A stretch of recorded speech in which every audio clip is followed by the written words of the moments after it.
I deal with people's lives. I impact people's lives. I affect people's lives. I am a practitioner in the field of criminal justice.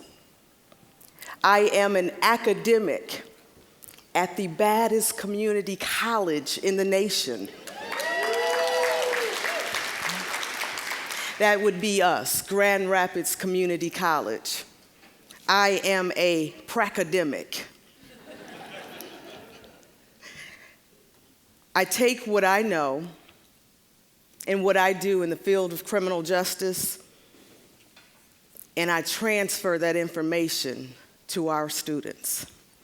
I transfer that information to our students. I deal with people's lives. I am humble, and I don't take it light that I have a charge to keep. For it is my charge in both of those capacities to get people healthier, stronger, and equipped to attain their goals. Students that cross my path are healthier, they're stronger, and they're equipped to attain jobs, to attain degrees, to attain certificates, to transfer seamlessly to four-year institutions, and to just be better citizenry in our communities. I have a charge to keep. Over the first 10 years of my tenure here, my career here, I have found 3 simple charges that have enabled me to effectively do this good work. First and foremost, my charge begins with understanding that I must, as a professor, take care of myself. I must put myself first. I have to. This is not out of selfishness. This is not out of arrogance, but I must take care of myself.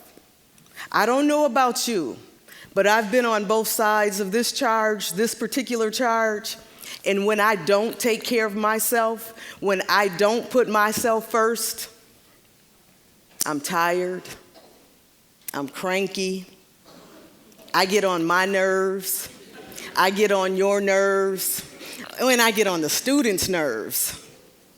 I'm worrisome, I'm anxious. How do I know I get on the students' nerves? Because I walk into a classroom and they're all sitting there giving me the side eye. Like, oh, she's back. What is today gonna be like? Ooh, I wish she'd take care of herself. She just needs a nap or something. You know, we have those lectures when we're not taking care of ourselves and we go in and it just can't get rolling. And then we walk out, we walk out, and you just want to take that lecture off and you go, ooh, what just happened in there? Oh, I don't know, maybe it's just me. Maybe you all have never had those moments. But I've had some moments where I just wanted to just peel the lecture off and just go, ooh, I am so sorry. I apologize. Oh, but when I'm taking care of myself, oh my goodness. The young people call it swag. I walk into a classroom and I'm like, let's do this. I'm energized, I feel good, I sound good, I look good. The information flows out of me, and I can tell that the students are receiving it. And all of a sudden, my fire starts getting transferred onto them, and then they catch on fire. And then the whole room is just engulfed in this energy, and they're asking questions. Even the shy ones are like, I might ask something, don't call on me just yet. But even they have energy. When I take care of myself, when I stop and put myself first, not out of selfishness, not out of arrogance, but out of need,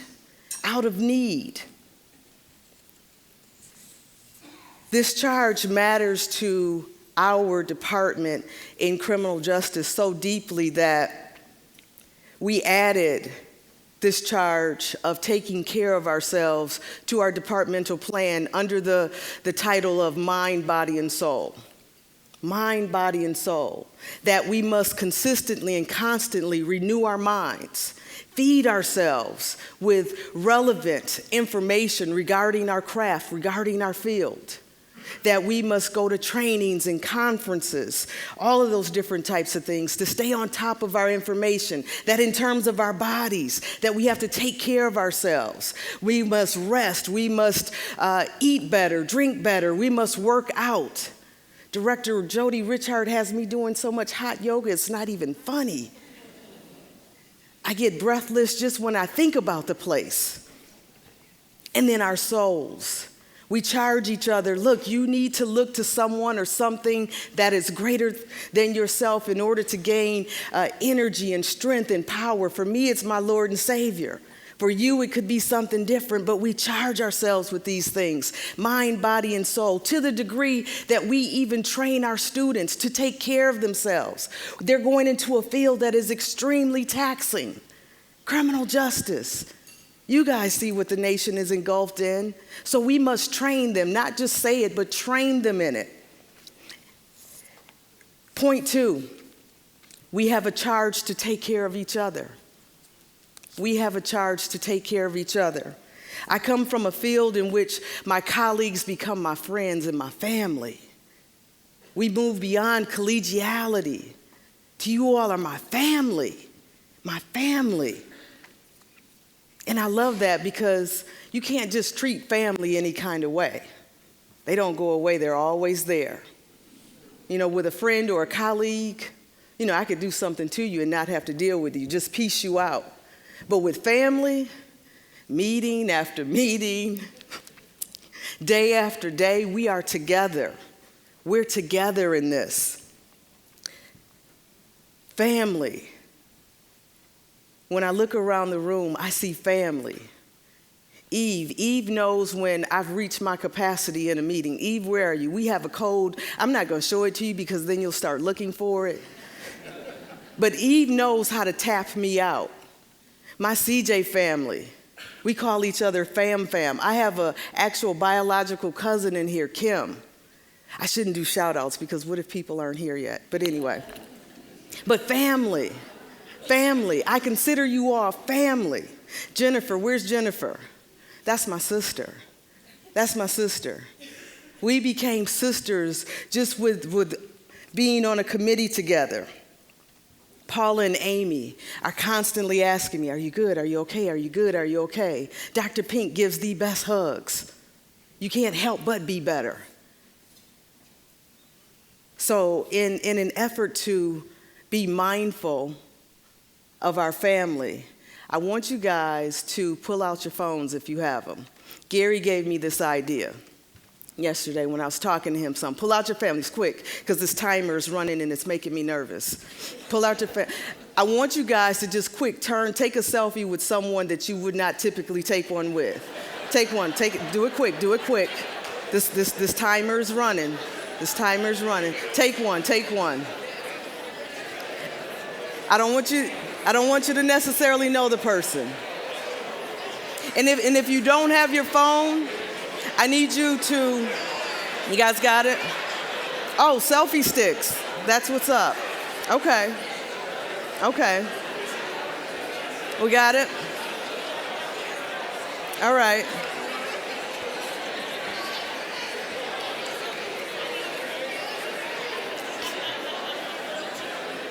We got it? Now, if you don't have your phone, just wave to someone across the room, point at them. If you don't have your phone, wave, point, make eye contact, point. Now with these, folks, I want you all to commit to touching base with your family this semester. Don't erase that picture. I'm serious about this. Family.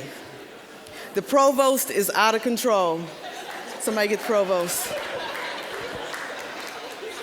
But I want you to, over the course of this semester, reach out to that person. Make sure they're all right. Check on them. Make sure they're good. That's what family does. So whoever you pointed to, check on them. Just say hi, send them a quick email or whatever. Check on them. We are family. So understand that when we follow the charge to take care of ourselves, and then we follow it up to take care of each other, we can't help but take care of our students. Woo! It's who we are. It's what we do.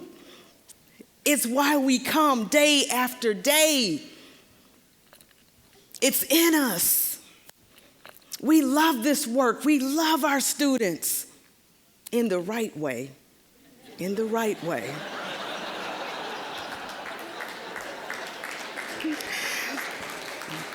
But we teach, we build, we nurture, we care. Because our students know. Our students know, and we know, that students don't care how much we know until they know we care. They don't care how much we know. They don't care how much power we have until they know we care. So we make sure they know that we care. In the CJ department, we have a mantra that we typically start off with every semester with our students, and we let them know from the top, there will be days in which we will work harder than you, for you, because we know that, hey, you know what? Everybody has that day, that time, that moment when they're just not at the top of their game. Some of them just have so many things going on in life that we have to, at times, work harder for them. We don't let it become the norm. But we let them know that that's how valuable they are to us until they can stand on their own 2 feet. So we say, I will work harder than you on some days. For some, it's until they can believe in themselves and recognize how important and valuable they are. So we say that to them because they're worth it. So understand that when we deal with people's lives, we don't take it lightly. We are pracademics. We are academics. We are staffademics. We are adminademics. I know I'm making up words right now, but family can do that. It is our charge to get our students healthier and stronger and equipped, more equipped than when they initially came to us. That is our charge. So take care of yourselves, take care of each other, so that we can take care of our students. For a charge to keep, we have. A charge to keep, we have. Thank you.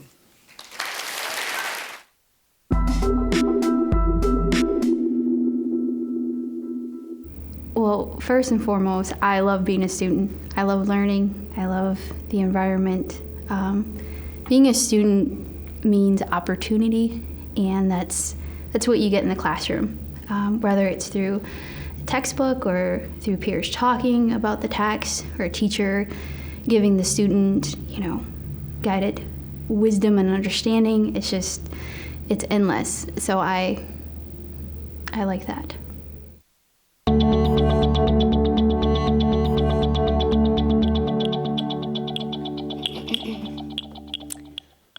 Good morning. Hi. My name is Lori Foster, and I am going to share a few stories with you about my experience. We all have student success stories. I think this is hitting it, isn't it? Sorry, you're going to hear that click all the time. Let me take my earring off. Sorry. Just hit me. All right.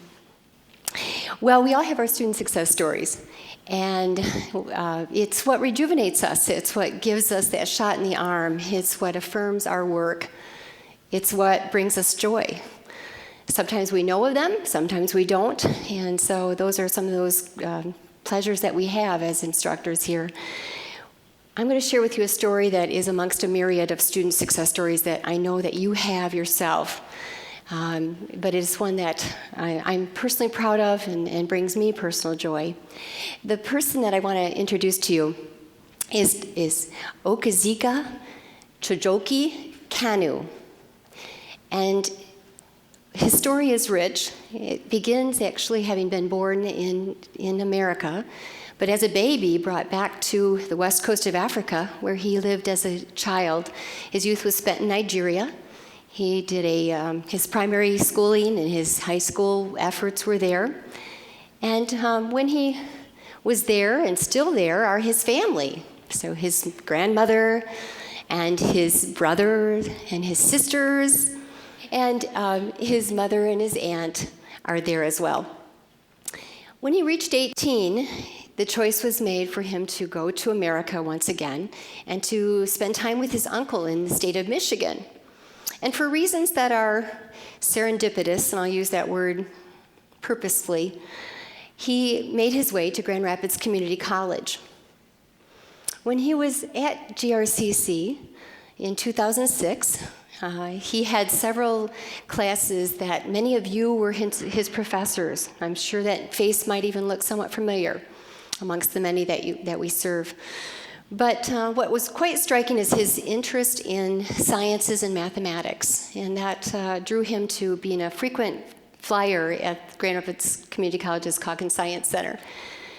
Instrumental to him, actually, were two professors that I will mention, Dr. Jennifer Batten, who was his organic chemistry professor, and as he was exploring careers, which students do, that's the nature of their place in life as they're beginning their career studies. He was posed a question by Jennifer that said, "Zeke, I know you're thinking pharmacy, but quite honestly, I think you're going to be bored."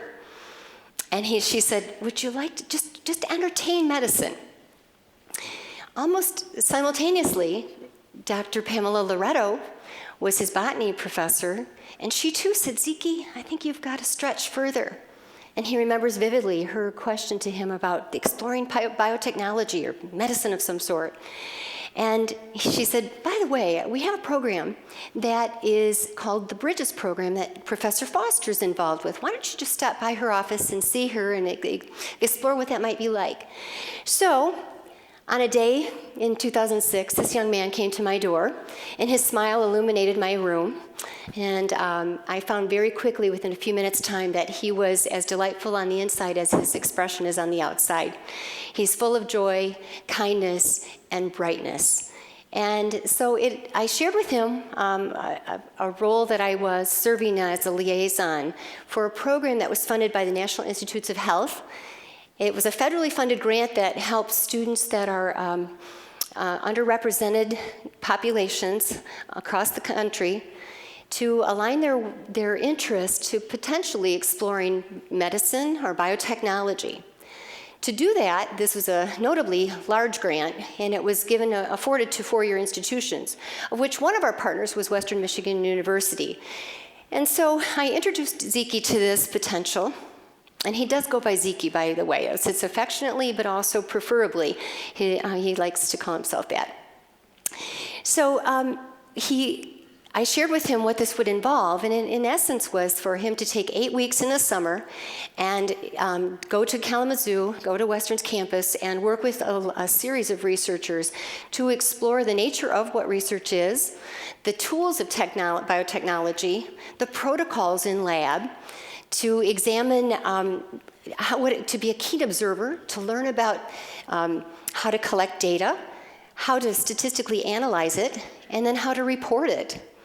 And so that required then a way to get to Kalamazoo. So one of my efforts that I fondly remember was the transporting, moving us to and from Kalamazoo. He didn't have a vehicle that would help out. Dr. Loretto was fortuitously at the same time pursuing her PhD at Western, so she was also notable in helping assist him in moving each week to go to the campus. After that 8 weeks was done, he came back, and fall was underway, and we aligned him to becoming a researcher in a lab at the Van Andel Institute. And the person that I called upon to give consideration to that was Dr. Cindy Moranti. Her specialty area, she's the principal investigator in an area called tumorigenesis. Basically, it's just how does a cancer tumor begin? What is the impetus that strikes it to turn on? And that is her area of expertise. What was so cool about this was that she didn't just bring him in to shadow her for a work. She immersed him in the work. He was side by side with her other research investigators. Her whole entire lab bay was his to become affluent and influential in. And in fact, eventually, she published a paper where he was actually cited as one of the authors of that research. Pretty cool. He was the sophomore at community college. Even probably more fortuitous was the chance that he had that every Friday he was invited to go down with the principal investigators of every lab at the VAI.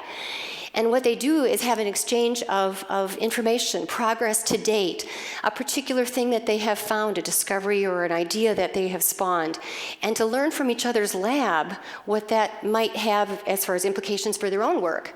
It also helped introduce him to peer review in a very real way, to see scrutiny by your peers, and question lines that were interrogative and almost looked mean at first. That was his first commentary. It's like, they're so mean to each other. I'm like, that's not mean. That's how you get good at your work and how you know you can defend your work. And so over time, he spent a whole year there, his entire sophomore year at CC. He was working at the Van Andel 5 hours a week, sometimes maybe 20 if the research was critical, and there was like some intense time on it. But it culminated in the following summer creating a poster. And that poster was a way to represent his study and identify his findings. This was done in a large forum. We had community college students from all over Michigan who were part of the Bridges program. And he was asked to defend his work. It was fun for me to kind of ready him. He did the poster all of his own accord.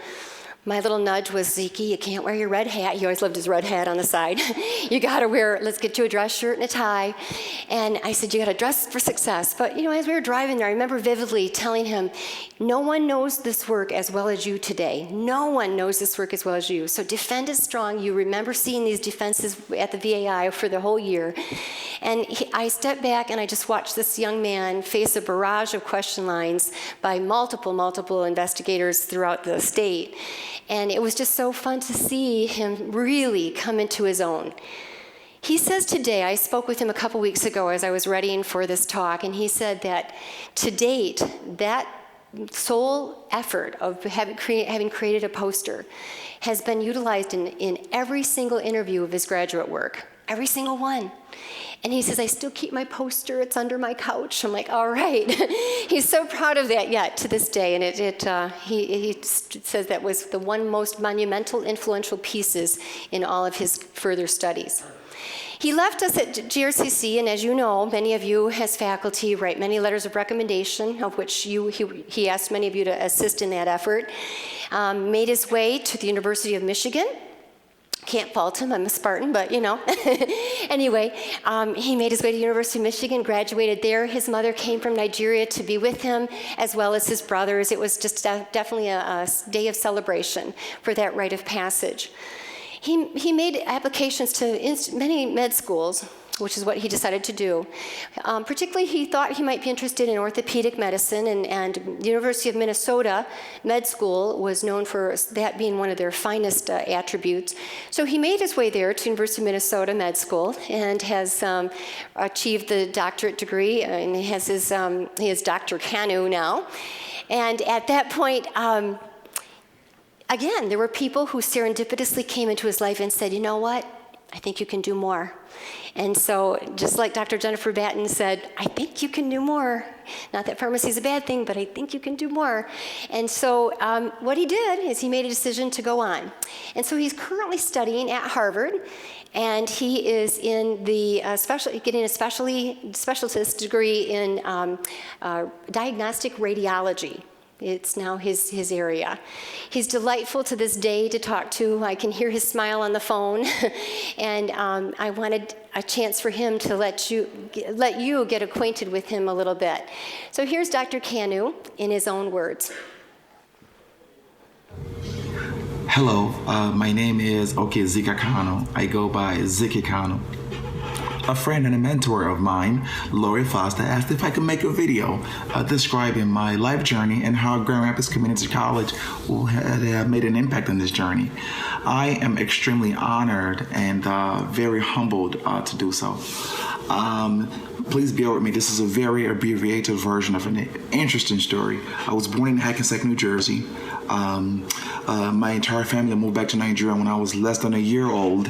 I lived there till graduation from high school and returned to the United States to continue my education. That is when I enrolled in Grand Rapids Community College without any specific plans for the future. But Grand Rapids Community College does a great job of taking people like myself and directing us through perceived talent as well as expressed interest. So I would like to highlight some of the many outstanding staff at Grand Rapids Community College that had an impact on where I am today. Dr. Jennifer Batten, chemistry professor, was very encouraging, and a mentor of mine, really made me believe that I can be successful in medicine when I expressed that interest to her. Professor Litrin Burrs, English department, pushed me so hard, and I learned so much about communication, verbal communication, as well as writing skills from her. Skills that I still utilize till this day. Dr. Douglas, zoology, really got me excited about anatomy, the core of what I currently do today as a radiologist. Then there's Dr. Pamela Loretto, botany, who was an outstanding mentor of mine throughout my stay in Grand Rapids Community College. She introduced me to Lori Foster, and Professor Lori Foster got me a research opportunity at the Van Andel Institute, where I worked on the migration of melanoma cells, looking at the knockout of the proteins responsible for this metastatic process through chemical as well as genetic modification techniques. I can go into details about this, but I just don't have that much time on this video. I went on to the University of Michigan, Go Blue, graduated in 2007 with a degree in neuroscience, and started medical school at the University of Minnesota in 2008, graduated in 2012, and started my residency in orthopedic surgery in 2012 at the University of Minnesota. After 2.5 years of my orthopedic surgery residency, I was more interested in the diagnostic management of patients rather than the surgical management. So I switched to diagnostic radiology. I am currently at the Mount Auburn Hospital in Cambridge, Massachusetts. It is one of the 3 Harvard affiliated programs, and I am loving it. I will eventually do a fellowship in musculoskeletal radiology or interventional radiology. There are many other people within Grand Rapids Community College that played a key role in where I am today, from the computer lab workers that helped me navigate the web to the custodians that let me stay extra hours in the science building after the building was closed just to study a little bit more. I will forever be grateful for what you guys did. You guys are awesome at Grand Rapids Community College, and please keep touching students' lives like myself. If there's any way that I can touch another student's life, I will be pleased to hear about it. Thank you so much for the awesome work you guys do. Lori Foster, you are awesome, and thank you guys. Have a happy new year. All right. Yay.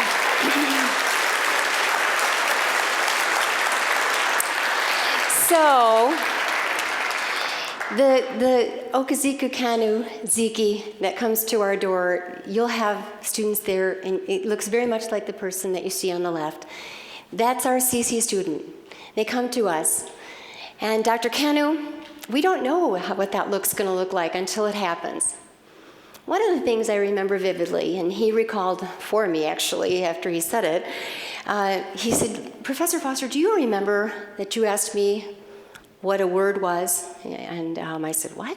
He says, "Yeah." He says, "I told you." He says, "I was so amazed." This was like after a month after I knew him. He said, you told me, I told you I was so amazed with how this all was coming together. And you said, well, Zeke, sometimes there's just a little bit of serendipity in life. And he says, I don't know what that word means. And I said, look it up. And he said, I did. And he said, to this day, serendipity is one of the words that I am mindful of, that there are people, there are professors, there are situations that come our way that we had no idea that they would align in the way that they did. And they open up doors that you had no idea were even going to open. And so he said, serendipity was the word I remember vividly that helped me realize that I need to have gratitude to the professors that come my way. I think the nugget for me was, and for all of us should be, that we don't know the influence we bear on that student that we see in our class on the left. We don't know that little thing that we might say that makes a difference and it resonates with them in a very deep way. And so to that end, I encourage all of us to be mindful of those opportunities that we have to build those bridges, to create the bridges that you are making. I know you have your stories of your own where you've made a bridge, that you've been that conduit. I think that's part of the vital role of us as professors, to help students see where they are and where they could be. And so to that end, I'll leave you with a parting shot. I love this quote, and it really does sum up, I think, this story. True teachers are those who use themselves as bridges over which they invite their students to cross. Then, having facilitated their crossing, joyfully collapse, encouraging them to create their own. Best wishes to you as your semester gets underway, and let's build some bridges. Thank you very much.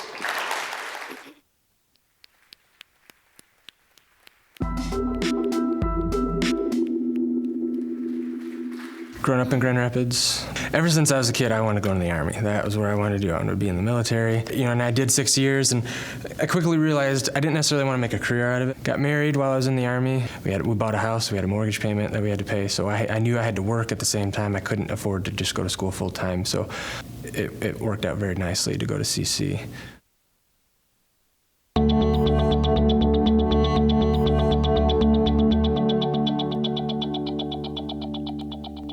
Good morning, everybody. I am Kimberly DeVries. I have been at GRCC since August only, so if I haven't had a chance to meet you, hopefully I will meet you soon. I am with our General Counsel's office, and I am serving as the Director of Equal Opportunity Compliance. And one of my roles in that position is to serve as our Title IX coordinator. And so that's what I'm here to talk about today. And what I want to focus on is Title IX, is it a building block or a stumbling block? Like so many things in higher education, especially in regulations and compliance, things can be building blocks for us, or they can be stumbling blocks. And so what I want to really focus on is how the way we address Title IX issues and the way we address our response to these things, which can include sexual assault, sexual violence, domestic violence, dating violence, how that can really be, our approach to that can really help our students succeed and can kind of fit in with the theme of ways we encourage student success. So let me start with the basics, and then I'm going to tell you guys some stories. This is the text of Title IX on your screen. It's pretty short and sweet, and you're probably thinking, where's the rest of it, because of all that we're hearing about Title IX right now. What the text of Title IX says is that we can't, in education, exclude anyone on the basis of sex. Used to be focused on athletics. That used to be where we heard about it mostly. And more recently, in the last 5 years or so, the crux and the impetus of Title IX has really become our response as colleges and universities to sexual assault, sexual violence, and domestic violence. And it applies to us because we receive federal funding. So it applies to any college or university that does that qualifies. Office of Civil Rights is who regulates it and who watches over it. They have certain requirements for the ways we address gender discrimination, the ways we address sexual violence, the ways that we process students when an incident like that occurs, the ways that we deal with students. They have regulations for all of those things. And they're adding more regulations every day. So one of the things that is nice is they have given us some room as well to make things specific to our campuses. And of course, as community colleges, we know some of those things are unique to us. So things that fit into the 4-year regulatory scheme don't necessarily apply to us. So one thing that we're really trying to do at CC, and I'd welcome your input and advice on this, is how can we make our response to these issues really fit in where our students are, not just where the national trend happens to be. So GRCC, of course, has a sexual misconduct policy, which I hope you are familiar with. If you're not, there's the site, and you can go check it out. out. Our policy sets forth definitions. It sets forth our procedure. It's very detailed. If you ever want to check it out, it can kind of walk you through the process, goes through appeal rights, and then it has contact information for anybody you can talk to about Title IX, and I'll get to that at the end. Please familiarize yourself with it because it does include you. This is really the main thing I want you to take away from my presentation today is that you have a role in our response to Title IX as a college, and your role is that you are a responsible employee. You might have also heard of the term mandatory reporter. For these purposes, it basically means the same thing. What that means is that if you get a report, if you get some sort of direct report from a student, or if you hear about something from a student, or if you have reason to believe, some sort of credible reason to believe that there's been some sort of incident, which could be, again, sexual assault, sexual violence, dating violence, domestic violence, you have a responsibility as a faculty member to report that to us. You can report that to me as coordinator. You can report that to Deb Sanders as deputy coordinator, and we have a list of deputy coordinators in other areas on campus. In athletics, our chief of police, Becky Whitman, is a deputy coordinator. Any of those people you can report to. But that's really what I want you to know, is that it's your responsibility if you get some sort of report or have reason to believe that something is happening, that we want you to report. And please don't hesitate to do that. If you report and we decide, you know what, that really doesn't rise to the level of something the college needs to respond to, but if this student needs resources, here's the resources we can provide. That's okay. I'm happy to have the conversation on the phone. Deb is always happy to have the conversation on the phone to see if it's something we need to respond to. And if it is, we will absolutely do that. I will make a note here, they know this, but licensed personal counselors in our Counseling and Career Center are not considered reporters who have to report. They're considered confidential employees, so they are not required to report. So if a student discloses something to them in their role as a personal counselor, they don't have to report that on. And that's helpful for you to know too, so that if a student tells you something is going on, but they don't want to talk about it to someone who would have to report, you can always point them to the counseling center, and I would encourage you to do that. One other thing I'll just add is that, of course, through the process, we want to be sure that we're treating students fairly and impartially. That's a big thing that we're focusing on, especially for those of you who you might have contact with both students involved in a situation. And so we want to make sure we're conscious of that. I also want you to know that we're doing these same efforts with students. We want to get the word out to students. We've done some training. We started this fall, and we'll do it again this winter, an online training module called Not Anymore that was pretty well received and has some good videos, has some feedback for students, and we're going to make that available to you all as well. So if you hear students talking about it, you'll kind of have an indication of what they're hearing and what they're talking about. And that's part of an ongoing effort that we have, an ongoing responsibility that we really have as a college to make our students aware of these issues, and more importantly, or just as importantly, to make our students aware that if they're facing these issues in their personal lives, they can come to us, that we can help them. They don't have to find a counselor on their own. They don't have to find resources on their own. They don't have to go through this on their own. They don't have to get connected with the police on their own if police need to be involved. We can help them with all of that. So that's one thing I want you to know as well, to get that message out to our students and to you if it ever affects you personally, that we can help with those things. We can have that conversation with students, and we can really guide them through the process. So I want to tell you a story. Like I said, I've only been here several months, but in that time we've had several situations, and I want to tell you about one of them. And of course, names have been changed. This is Melissa and John. So what happened was Melissa and John were two of our students, and they were both involved in the same student organization. So one night after the student organization meeting ended, they were the only two left. They were waiting for the bus, and they were out in one of the downstairs area of one of our buildings, just waiting at a kind of near the bus stop so they could see the bus. As they're waiting, they are sitting next to each other on a couch, and they are watching John's phone. He's watching a video, and they're sitting next to each other watching the phone. So Melissa kind of drifts off, closes her eyes, and drifts off to sleep. John is next to her and starts to touch her in a sexual way. She, at some point, wakes up and realizes it, but is too scared. They're alone. She doesn't know him very well. They've never had a romantic relationship. Is too scared to say anything, so kind of freezes for a few minutes, and he continues doing what he's doing, touching her. And then finally the bus comes, and it kind of breaks the moment, and he stops, and they get on the bus, and everything is kind of like nothing happened. What's interesting in this story, and what I also want to emphasize, and what we emphasize with students, is that the way we found out about this was not from Melissa and not from John. We initially found out from some of their friends in the student organization. They told us, they told actually somebody in our student life office, Evan Macklin, who's been great with dealing with these issues. They told Evan. Evan called me and said, okay, we have this issue. How do we need to deal with it? And so Deb and I took over and started an investigation. But basically, one thing we're trying to emphasize with students is this bystander intervention piece, and you'll hear more and more about that, is really empowering and enabling our students to take action and to stand up for their friends, for themselves. If they have any reason to believe that one of their friends is going through a situation like this, to empower them to really speak up and to help out their friends in these ways, and to know that there's resources at CC that can help them. And so that's how we found out about this. So the first question that we're going to ask once an issue comes to us is this a policy violation? So in this case, it was clearly, if it was true, it was a violation of our policy as a sexual assault. So we began an investigation. And the first thing we do, typically if we can, is talk to the student who's complaining. And in this case, that was Melissa. So we called her, even though she hadn't been the one to report to us, but we called her and brought her in, and she came and talked to us. And one of the main things we do with any student we talk to is give them the resources that we can to help them. So we talk about the counseling center. We talk about community resources that we have. Depending on what the nature of the incident is, there might be support groups, there might be hospital resources, any of those things we tell them about. We have a brochure that we give everybody to deal with that. And if you ever want that brochure to give to a student, we'll help you get that connected. We also talk to them about accommodations. In this case, they were in a student organization together. So one of the first things we did was say, would it be appropriate for an interim measure to prevent John from coming to the student organization? And we actually ended up doing that as an interim measure until we determined what had happened, because we had credible reason to believe that he had violated our policy. So we said, right now what we're going to do is stop you from coming to the organization. And we really talked to Melissa about her wishes. And of course, what a student wants isn't always going to direct this completely, but that's certainly something we want to take into account. Sometimes we have to protect all of our students, even if that's not what one of our students wants. But in this case, we were able to take her wishes into account and prevent him from coming to that organization meeting for the time.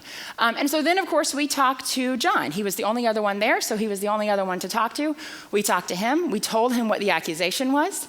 We told him what his rights were, and his rights include the right to have an advisor with him present. That's actually everyone's right. Melissa had that right as well, and we told her that.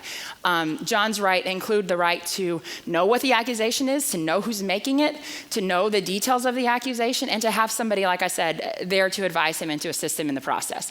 And then his response, and actually, interestingly, in this case, it's kind of encouraging, he was quite forthcoming and was quite honest and was quite apologetic, even offered to apologize to Melissa in person, and was really forthcoming with what had happened and very apologetic. I will point out that in this case, we had a really coordinated effort. We worked with student conduct, we worked with the leaders of this particular organization to just to let them know that John wouldn't be coming and wasn't to come, so they could be aware of that. And of course, Title IX in our office as well. And the process ends. So there was a sanction, and ultimately, I want you to know the sanction was that John was permanently not allowed to come to that organization meeting. He was prevented from having any contact with Melissa, and he was asked to do some specific training on the concept of consent.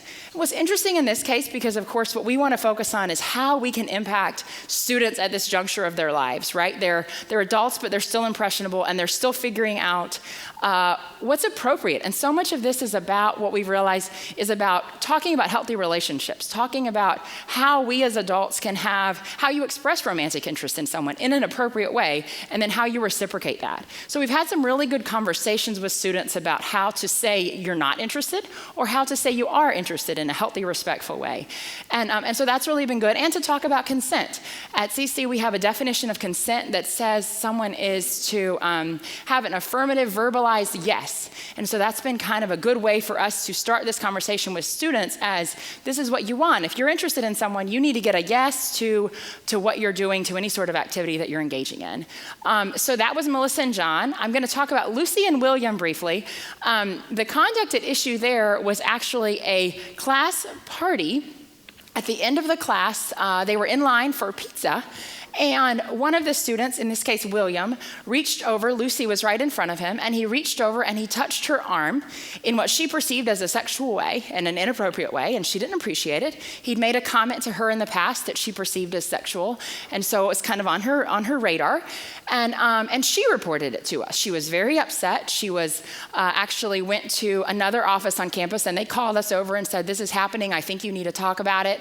And so we came over and talked to her. And the question in that case was, is this behavior a policy violation? And so what we did was go back to our policy, and that's the language in our policy, that if you look at it, you will see that. And again, what I have at the end is that consent definition that I mentioned earlier. It's much longer than that, but that's an excerpt. And so what we did was, in our investigation, we talked to several people who were in the class. We talked to Lucy and William. We talked to 2 students. We talked to the faculty member who had seen some of what happened, but not everything. And the ultimate decision was that no, there wasn't a violation of our policy. The touching didn't rise to the level of a sexual assault. Both students were notified of that, and both students were notified that they had a right to appeal. And I tell that story to emphasize that not always is there going to be a finding of responsibility, right? This is not ever us going after and thinking, okay, what can we find this student responsible for? This is us taking very, very seriously our role to say, okay, if this is a violation of our policy, what is the appropriate sanction? If this is not a violation of our policy, then we deal with the issue, we try to remediate what we can, and we say, okay, let's move on as much as we can. And of course, sometimes there's still concerns that we can deal with. Are these students going to continue to interact? Is it going to be an ongoing issue? In Lucy and William's case, fortunately, they didn't have any more classes together, and so there wasn't much that we needed to do in an ongoing way. One more story, and this is the story of Janice. And I want to tell you this story because this is probably the most common that we see. And this is a story you've probably already heard, you're probably going to hear again and again, unfortunately.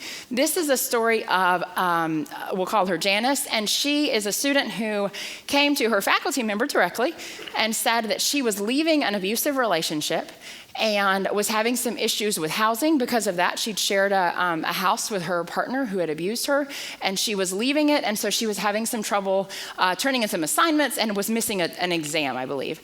And so one of the things that the faculty member contacted us, and one of the things we worked with them on was, okay, can we rearrange this test time? Can she take it early? Or can she take it in the DSS testing area, which is a great resource for us if we're trying to put a student somewhere where maybe the other person doesn't know where they are and where it feels a little more secure to students. And so that's been helpful.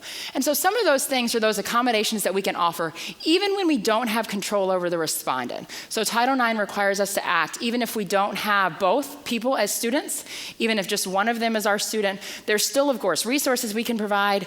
There's still options we can give them. One of the great things I love to tell students about is our campus police escort service that they are very available to take advantage of. And that really makes students feel a lot safer if there's some sort of stalking issue or harassment issue that is happening. And I just want to talk to you for a minute about confidentiality. To the extent possible, of course, we want to respect a student's confidentiality. We want to respect that this is a very, very personal issue for students and that they don't want everyone to know about it, right? And so they may ask that if they come to you and say, hey, this is going on, I really don't want anyone else to know about it. You would certainly want to tell them, okay, I have a duty to report. If you want to continue to tell me, there are people on campus, again, our counselors, who don't have that duty. So if you want to go talk to them, that's okay too. You can talk to them instead, and I can help set you up. And if you ever need help getting an appointment for a counselor, we can also help you with that and try to work things out if it's a last minute thing. Certainly if a student still wants to talk to you, they have a relationship with you, they feel comfortable with you, then that's fine. And you can take that report and you can listen to them, and you can tell us, when you tell us the situation, when you report it to us, you can just let us know, look, this student probably doesn't want to do anything with it, probably doesn't actually want a full investigation, so they just want us to be able to provide this accommodation, and we can keep it as confidential as possible. And as I referenced earlier, the only reason we wouldn't be able to do that is if for some reason it affected more students. If we thought that more students were in danger, or we thought that maybe there was an environment that we needed to address, then we might need to take action even without that specific student saying, I want you to investigate. And of course, the goal here is to help student success, right? So what we want to do is focus on our students, center our response on our students. So I just have a couple things here that I would ask you to be mindful of. Be careful if a student reports something to you, just be careful with the questions you ask. Try not to make them feel like they're on the defensive, like they are defending, if they were a victim of something, like they're defending why they were a victim, what they were wearing, where they were, that sort of thing, in an inappropriate way. And of course, the truth is you don't need to ask questions at all. You can receive the information that they tell you, whatever they want to tell you is fine, and then you report to us what they told you, but you don't need to go digging. We will do the investigation. You don't need to take on that role, so you don't have to worry about that. Be careful about making assumptions. Don't assume it was a man on a woman. Don't assume it was two women or two men, either way. Obviously, we know that these issues can look all sorts of different ways and can involve all sorts of different situations. Explain what's going to happen as best you can. And that's part of why we want to get in front of you and tell you our process, because I want you to be able to, when a student asks you, I want you to be able to say, here's what's going to happen. Don't guess, but here's kind of the process. I'll report it, and then they'll talk to you, and they'll see what you want to do. They'll do an investigation if it's appropriate, and then here's kind of the outcome. And I'm happy to remind you and to talk to you more about how that works. And then encourage students to use our resources. We have so many great resources. This is one of them because we can put you in touch with a lot of other resources. Counseling, legal assistance if they need it, and all of those sorts of things. The primary thing I want you to remember is to remember your role. These stories I've told you, most of them would not have come to us without someone, not always a faculty member in these cases, but without someone who said, okay, I need to tell somebody. I need to help this person out. I need to pass this on. And so, of course, that's your obligation to do. And we would ask you to remember that and to report. And again, I don't mind having a conversation on the phone or in person. I will come to you if you think, maybe this is something I need to report, maybe it's not, but I just want to be sure. I will add one note. If you're an English professor or if you teach in an area where you have journaling or you have students write papers, if they reveal something like a prior sexual assault or a prior incident like that in a journal article or in a journal entry, you do not have to report that. That is not considered a mandatory reporting situation. You're certainly welcome to if you want to talk about it. And of course, I would always encourage you, if you think that a student needs assistance, I would always encourage you to let us know so that we can try to get that student assistance, especially if you have any reason to think it's an ongoing situation. Here are your resource options. I'm listed first as the Title IX coordinator, and then these are all our deputy coordinators. Any of those you can talk to, any of those can kind of initiate the process. And our Counseling and Career Center on campus, of course, again, is a confidential resource. Deb and I are here all day today, and we are going to be out there at the fair. I would love to talk to you about it. I know you probably have situations that you're thinking about in your mind that have come up in your careers that you might want to ask about, and that's fine. And again, anytime you want to call me and say, look, this situation has arisen. Is there something I need to do in this case? I would be more than happy to talk it through with you. And sometimes the answer is yes, and I'll start the process with you. And sometimes the answer is no, unless you think the student is in danger or there's something more going on. We don't have an obligation here unless there's more you think that we need to do just in an interest of student success. So what I would remind you and leave you with is that this is all about student success. This is all about helping our students succeed. We know that our students face these issues. We know that they deal with domestic violence and dating violence and sexual assault. So what we want to do is provide this tool for them so that we can remove this potential stumbling block from them and help them get past it, help them stay in school, help them succeed in school so that we can ultimately help them succeed in life. Thank you guys very much.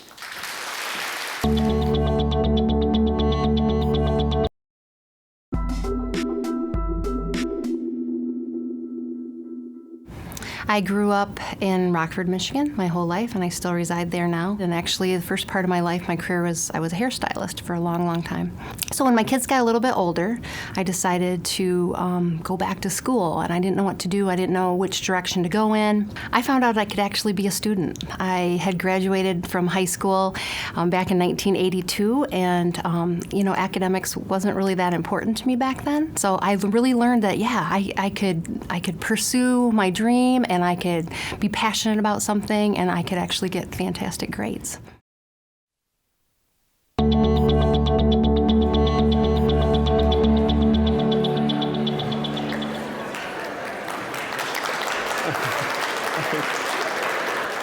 Hi, My name is Keith St. Clair, and I teach political science here at Grand Rapids Community College. I want to tell you about a student of mine who I think has become a big success. Her name is Cindy.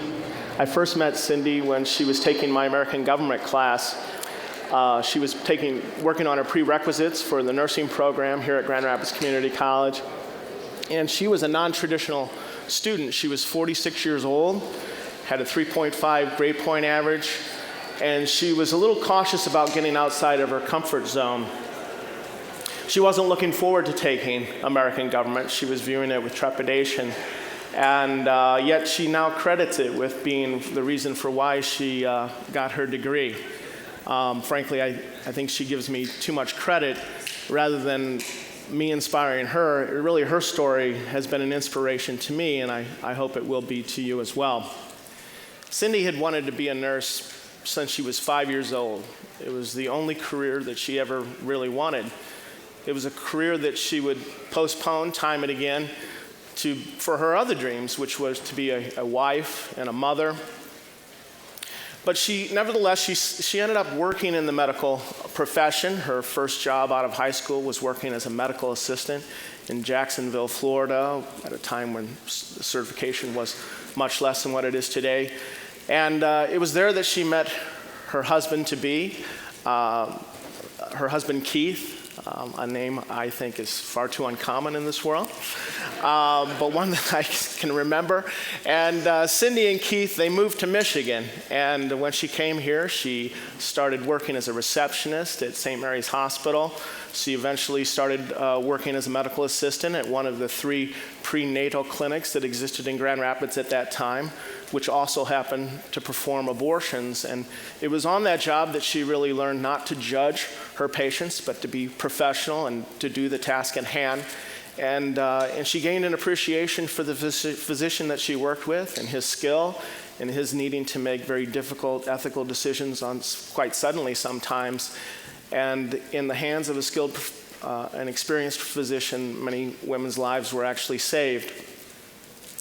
She had her first daughter, and then when she was pregnant with her twin girls, she decided that it was time to quit work and to stay at home and to raise a family, and for the financial benefits of doing so, it was less expensive than daycare. So she did that, and eventually her husband, when he got a vasectomy, Cindy decided that it was maybe time to start her program at Grand Rapids Community College.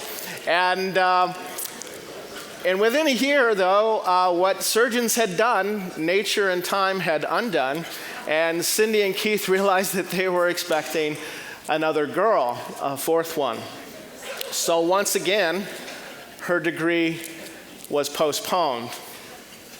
Well, a decade later, Cindy decided, well, maybe it was time to restart at Grand Rapids Community College for her nursing degree. But by this time, she was older and wasn't sure if she was up to the task. She wasn't sure that she would be successful in the nursing program.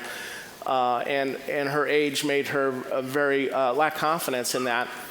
And her husband, Keith, who had been very supportive of her education and her dream, nevertheless, it was Cindy's ambition. It wasn't Keith's.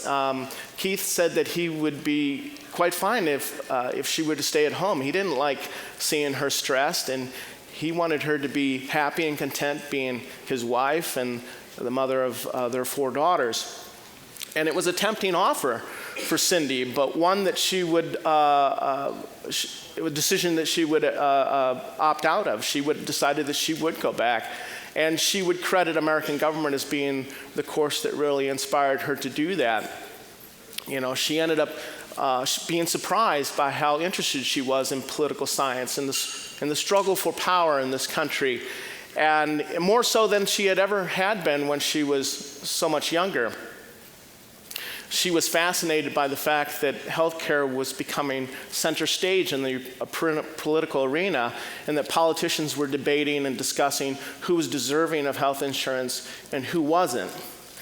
She was also inspired by the civil rights movement that she learned about for African Americans and women and others who are marginal politically, and their ongoing struggle for power and equality, something that she felt that she could relate to.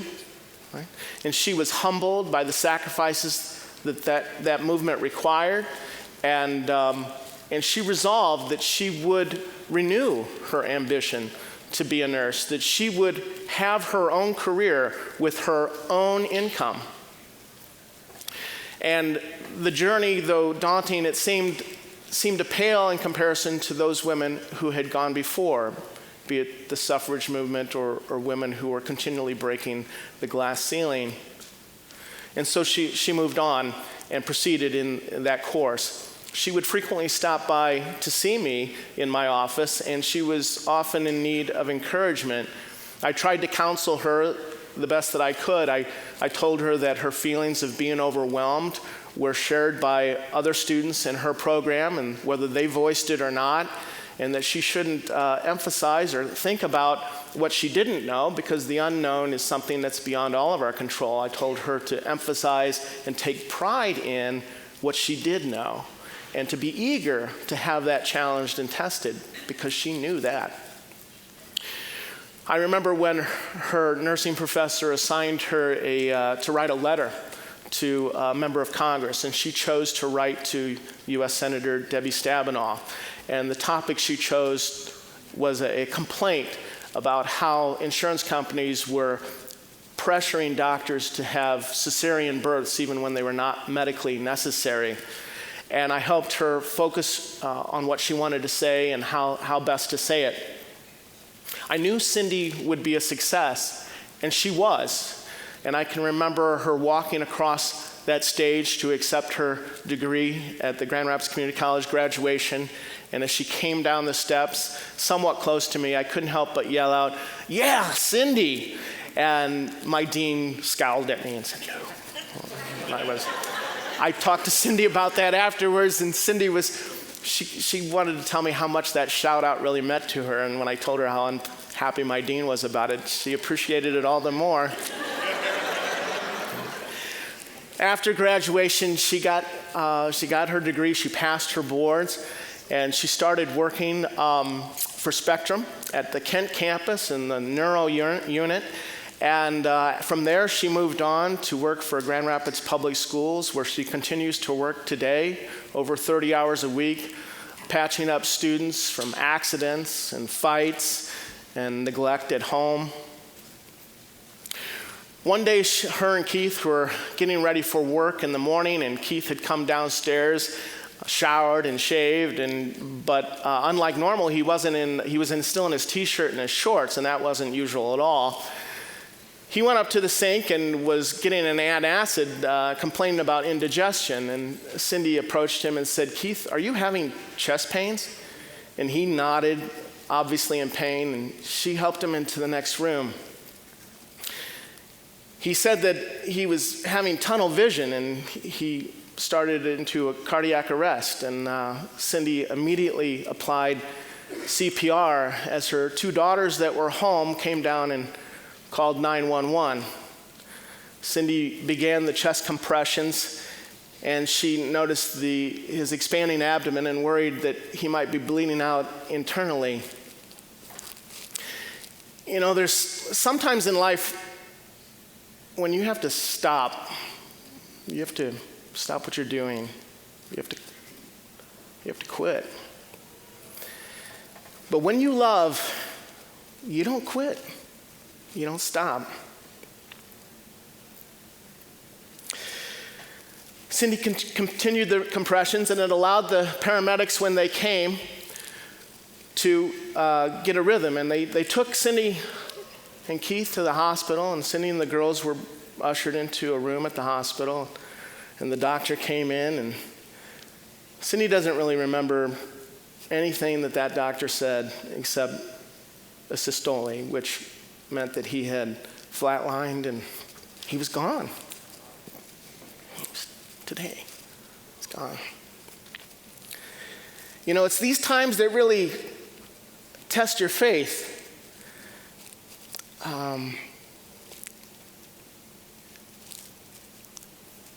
I know life has tested mine. You know, they say things happen for a reason. Well, that sounds like so much hubris. A reason implies that there's a plan, that things happen for the best. What the hell do you know about it? Things don't always happen for the best. Sometimes things are unfair, and reason has little to do with it. You know, education creates hubris, the exaggeration and confidence of our disciplines. But in time, our disciplines fail us. All of our disciplines fail us. Be it a nurse who can't save a life, an economist who can't help but make a bad investment, an historian who keeps repeating the same mistakes, a political scientist who can't win an argument, let alone a vote, a psychologist who can't save his own marriage.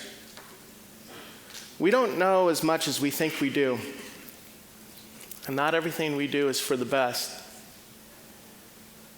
And I acknowledge the importance of faith, but we need self-doubt, and I don't see enough of it in this world. My faith in life has been shaken. Keith's death didn't help it. But Cindy's faith is undaunted. It's stronger than ever, really, fed by the knowledge that she did all that she could do. Keith had felt that something was wrong, and Cindy had encouraged him to see a doctor, and he did. And knowing his family's history, the doctor had recommended that he see a cardiologist. The cardiologist said that his heart checked out fine, but within a year, and a week before his 60th birthday, Keith was dead. And upon Keith's death, within minutes, Cindy had decisions to make. The Gift of Life nurse was there, encouraging organ donation. The pathology nurse was there, encouraging a postmortem.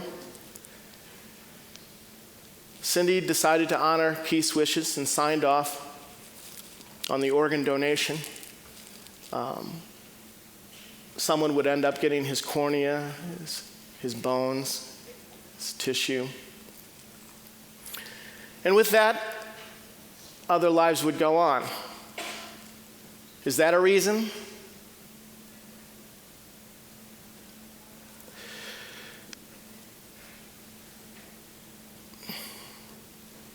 Fortunately, Keith's arrangements had allowed Cindy to be fairly well off, but if it wasn't for that nursing degree, she wouldn't have been able to stay in her house.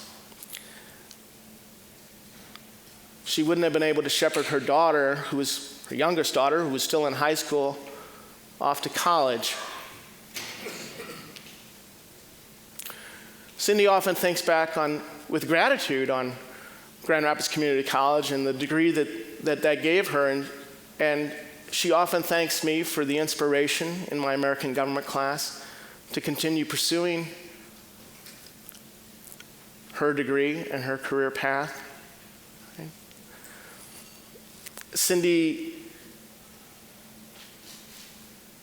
proved that even late in life, you can succeed at Grand Rapids Community College, even in the nursing program. She was inspired by women who had gone before her and their struggle for equality, and she may not have moved on with that career if it wasn't for the American government class that she took.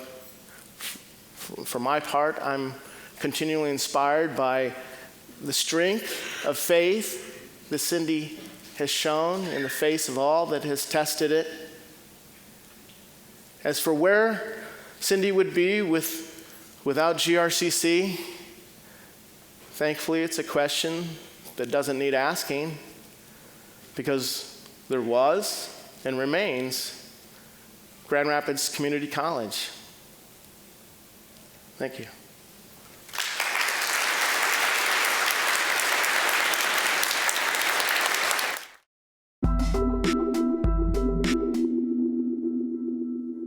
I believe that teachers shouldn't give us as much homework as they would over the weekend on weekdays, such as classes that have 2 days, that have a day in between, and then they give us the same amount of homework. Teachers should give students more time on certain assignments to get quality work out.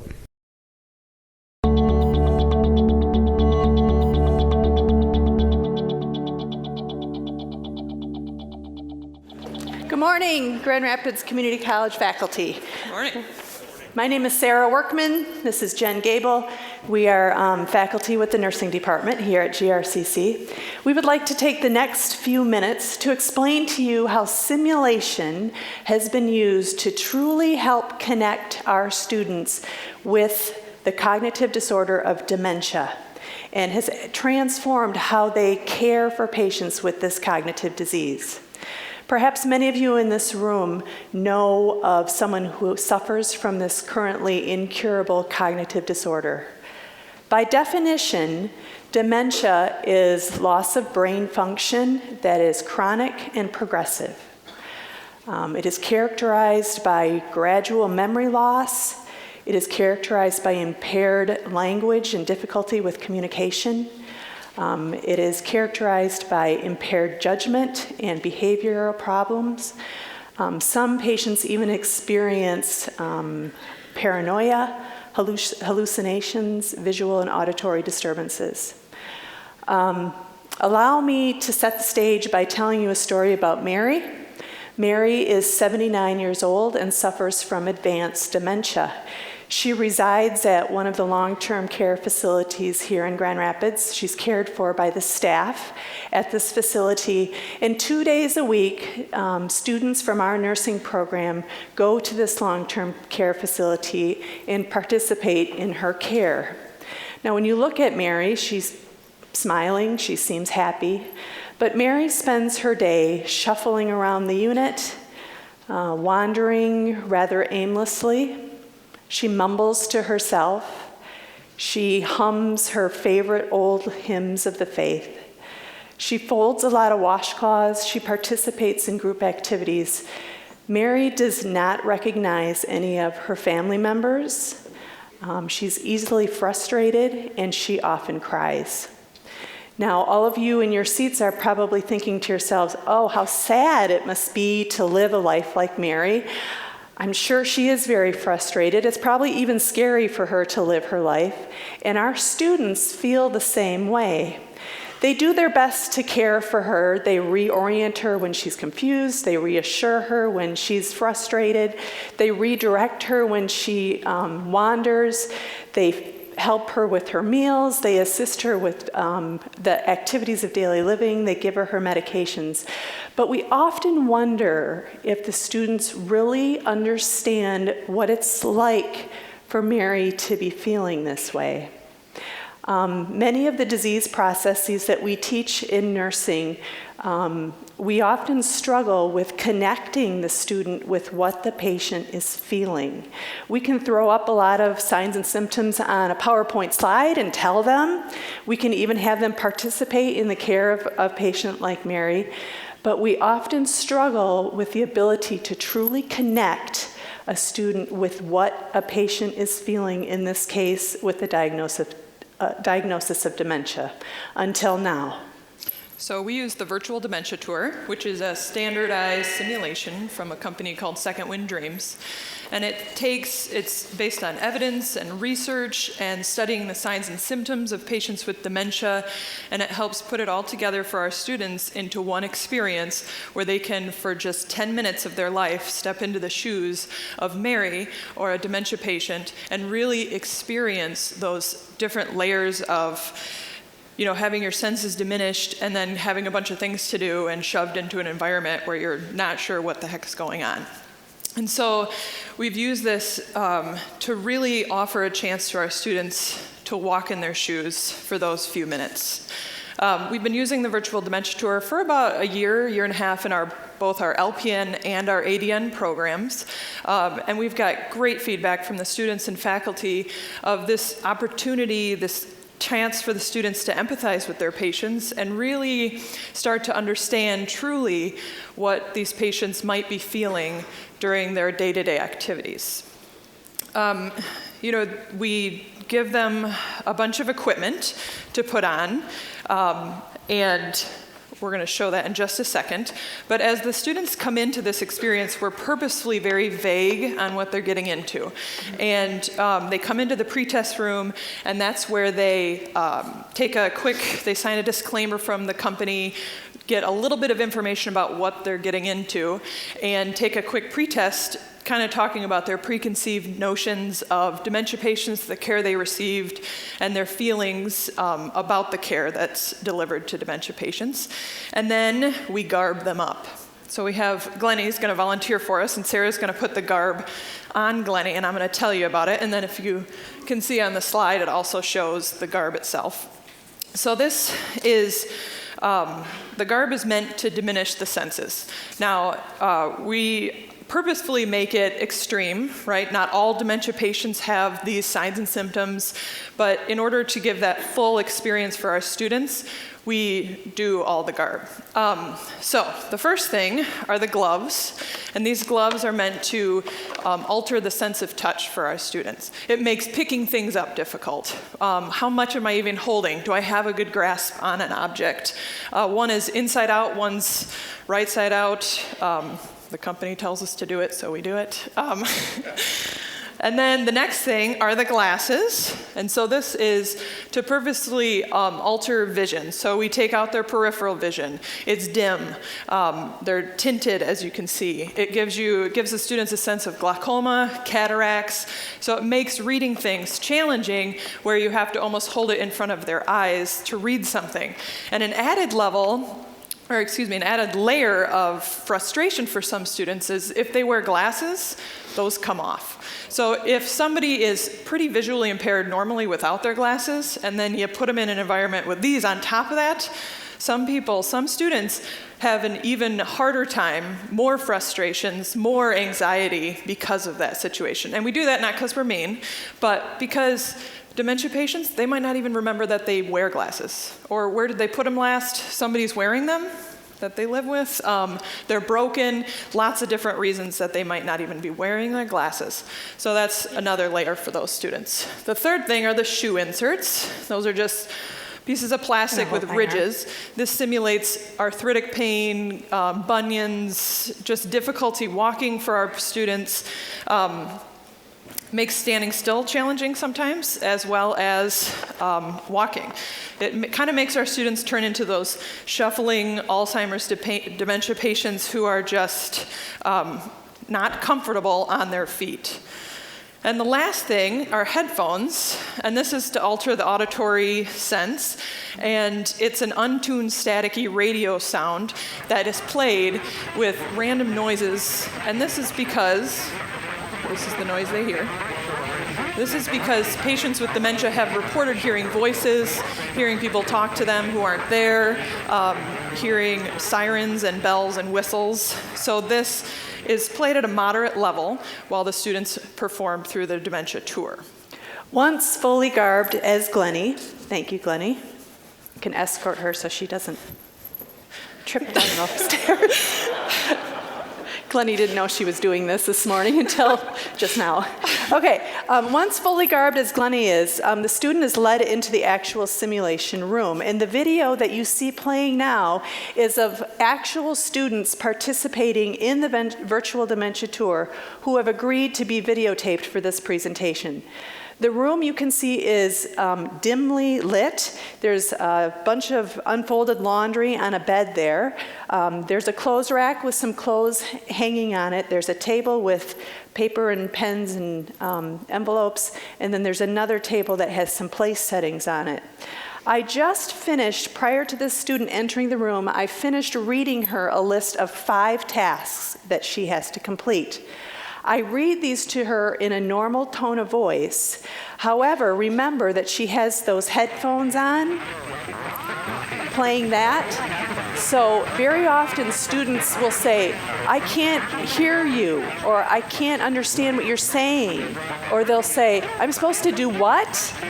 All of that, however, is to simulate the difficulty that dementia patients have processing basic information. You saw her when she first entered the room stop at that closet door with a piece of paper on it. On that paper are the 5 tasks that she has to complete. Some students remember that that sheet is there and some students don't. But you'll see her go back to it again in a minute, and you might be wondering, why is she standing there so long studying that list?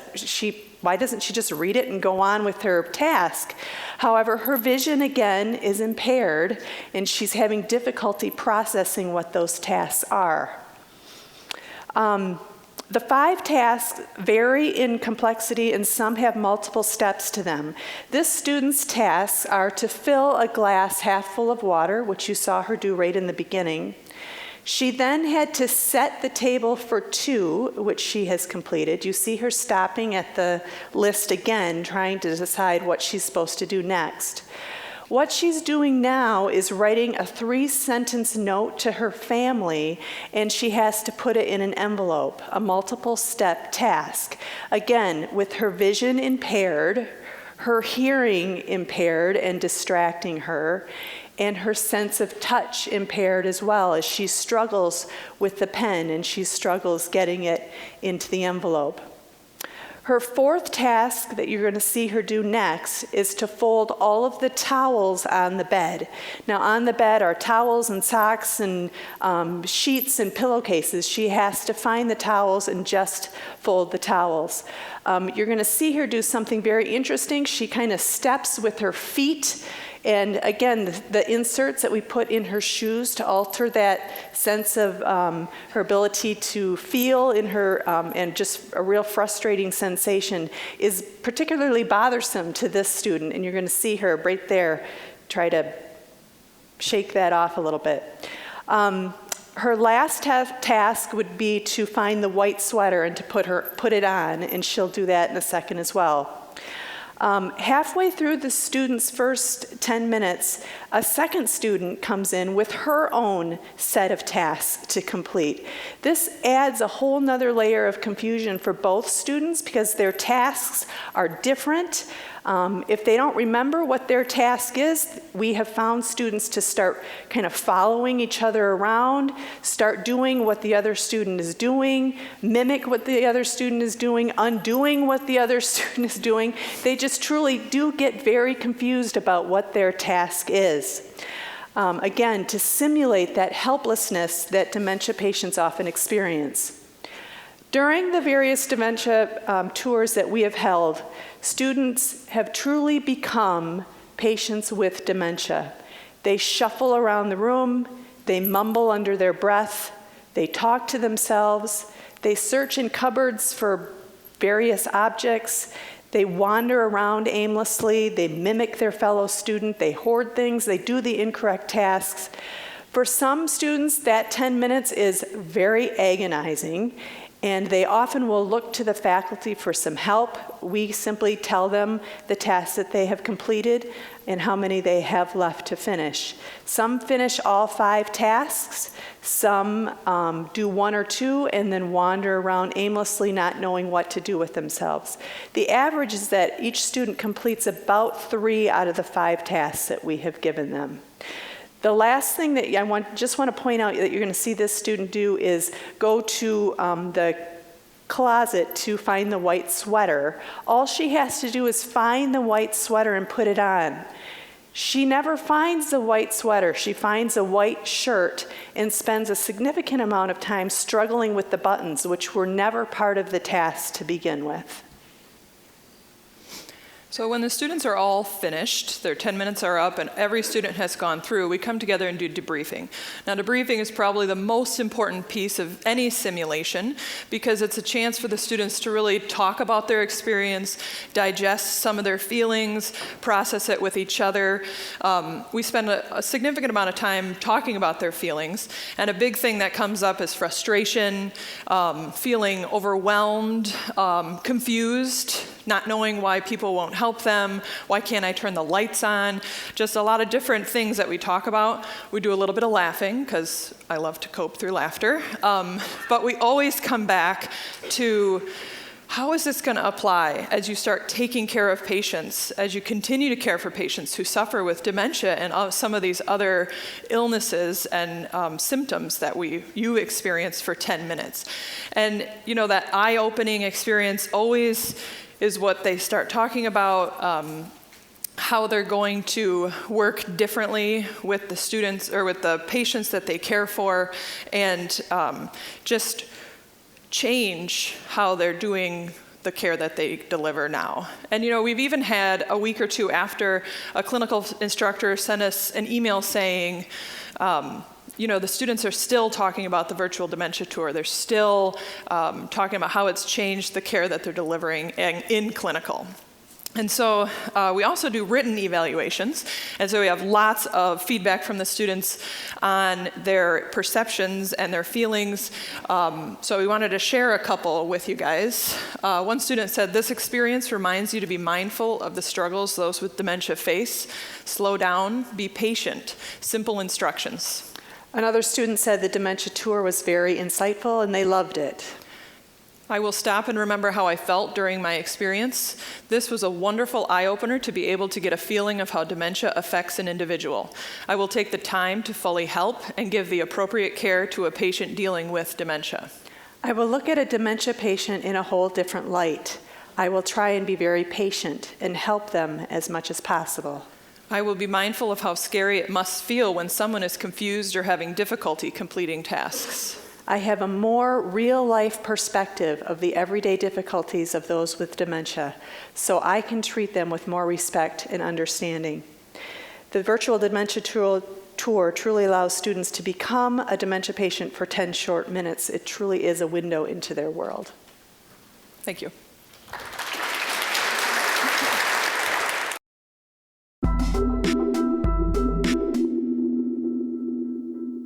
Well, I enrolled back in 2008, and I always joke with my friends that it was from a disastrous 30th birthday party that I decided to go back to school.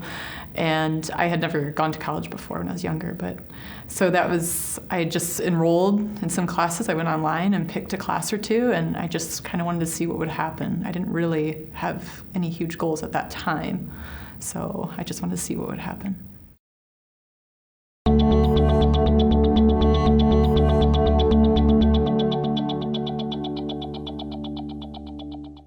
Having these sessions have been great so far. So I'm Gary from GRCC, and this is Jeff from LCC. Should we take a selfie? No, I can't. I don't have enough hands. All right, so our session is entitled Open Your Textbooks. Have you ever said that to your students at the start of class? And it's interesting some of the responses you get from they don't have it because they can't afford it, to they're waiting until they can afford it, to they're borrowing from someone else, to they're sharing it. I've had students in the same class sharing it. Or maybe they're just waiting to see if you're going to use it at all. Or maybe they're just waiting to see if they can just skip paying for that expensive textbook. That's been my experience.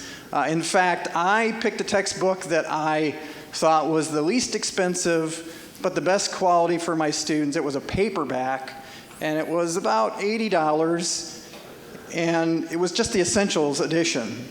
I looked this morning online. That textbook new now is $251. And I did the math. I'm not great at math, so you can check me on this. With the number of sections I teach this semester, times the number of students in those sections at $251, it's about 50 grand that I could save. And then it gets even worse or better. I'm not sure how you look at this, but I also had some good web resources with the text that were free when I adopted that textbook. And then I started hearing grumbling from students. And now today there's a digital access card that goes with that text. That card cost $174. So again, not good at math. If I add my textbook price, and if I required my students to use that as part of my Blackboard course or whatever, that's about 85 grand for one faculty member for one semester. So that's kind of where my journey started, and as I talk to people, I find out there's a lot of faculty out here who are investigating this also. And kind of here's some things about our journey as we looked at what other people are doing nationally. Here's at UMUC, they decided they were just going to eliminate publisher textbooks for fall of 2015 for undergrad and for graduate for fall of 2016. They have about 85,000 students, so a couple more than we do, but they're looking like $10 million in savings by doing this. We also looked within the state, and other state community colleges actually have what they call faculty heroes. These faculty heroes are, according to this article, it was just recently posted, I think it was like $137,000 in savings for their students just in one semester. So this was really appealing to us. And then so last semester we went to an OER summit sponsored by LCC, and we learned some great stuff, some great speakers. David Wiley was one of the speakers who I've been involved in research and learning objects for a long time. He's kind of the father of that. And he's also involved in open source and open education resources. And learned a lot there. What I did learn that really piqued my interest, because I've been focusing on how to reduce the financial barriers for students, was that it turns out students actually read the book if they get it and don't have to pay for it. Revolutionary. But they also were doing better in terms of student outcomes in those courses where they're using open educational resources. And the clincher was I found out that in some courses, they're actually, because they were saving money and they were succeeding in their courses, they were enrolling in more classes. Not only in that semester, but subsequent semesters. So I don't know about you, but lower enrollments concerns me a little bit. So that piqued our interest. After that, at the end of last semester, we learned about this article, this research that was done, and it has a long title, but it's really tantalizing when you read it. A multi-institutional study of the impact of open textbook adoption on learning outcomes at post-secondary students. So good information out there. If you go to our website, which we'll show you at the end, you can see that study and kind of dig into the data. But what I wanted to do was switch gears from kind of my journey to what your journey has been at LCC. Absolutely. So Diary of an OER first timer. I know you guys have heard a lot about OER from the perspective of the financial implications and thinking about it for students and whatever, but you also have to think about what does it mean for me, right? So I'm an historian. There has to be a little bit of a backstory, right? So LCC has a strategic plan. Innovation is one of the key principles of our strategic plan. I am the faculty co-chair of the innovation team. Probably a year or so ago, we were trying to come up with a set of action plans for the innovation team, and somebody suggested that why don't we embrace OERs and lead an OER initiative at LCC? And so we decided to do that. We identified some faculty champions, one of whom was Regina Gong, who is a librarian, because of course, if you ever want to get anything done, give it to a librarian. And then the other of whom was Jim Luke, who's an economics professor, who is sort of cutting edge in pedagogy, but also has been long interested in the open education movement, and so he was raring to go, and me. So we started this initiative, we had workshops, we talked to our executive leadership team, got them to buy in, we went to the faculty senate, got them to buy in, we sponsored the OER summit, we brought national speakers, and that was really great. But somewhere early in the process, Jim and Regina turned to me and said, Jeff, do you use an OER? I was like, no. I guess if I'm leading the OER initiative, though, I probably should think about it. And to be fair, I had looked at OERs before. Probably 3 or 4 years ago, I looked at some OERs because, as everyone is concerned about the cost of textbooks. And I didn't see any that I really liked. Honestly, the ones that were there I didn't think were very good. And so I was a little nervous, now committing myself to do this, but I went and looked at the resources that were available now. Regina put together this fantastic LibGuide over at LCC that I'll share at the end that you're welcome to go take a look at, that included repositories of some of the most recent up-to-date OER textbooks that were available. And I went through that, and I was pleasantly surprised to find that it wasn't simply that there was one book I could use, that there was probably 4 or 5 books that I had to choose from. And there was actually a little bit of a time pressure because we had textbook deadlines and I was coming to this a little bit late. And so I did a quick dig through these books, found one that I thought was really good. It matched the way I like to teach. It emphasized the themes that I like to emphasize, but also it was available in PDF by chapters. Students could order a print version if they wanted to for a very low price. It was peer reviewed at the University of North Georgia, I think, had their university press had put it out. I'm like, this is great. So I adopted it, very happy. Unfortunately, they only had a first half of the survey version, so I had to pick a slightly different book, not a slightly different book, a different book for my second half of the U.S. history survey. I found one I liked there as well. It's not exactly an open textbook because it's a digital online website textbook, essentially, so you can't change it in the same ways that you normally can with open textbooks, but nonetheless, it was a great source. It was well put together. It was also edited and peer reviewed by a variety of scholars. I'm like, this is great. Put them in, good to go. And I made a big mistake. And I'm like, okay, I'm done. And because this was March, classes don't start till August. And I sort of let it go because there's lots going on. We had to get ready for the summit and everything else.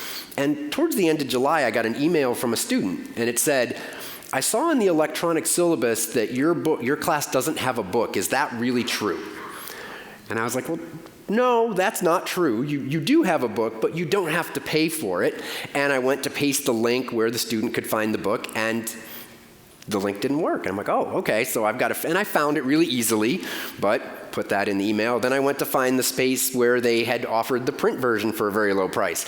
That link didn't work either. Found it, it was easy, but there's a little bit of work you have to do to sort of stay on top of these things, right? That any new adoption of anything requires staying on top of it.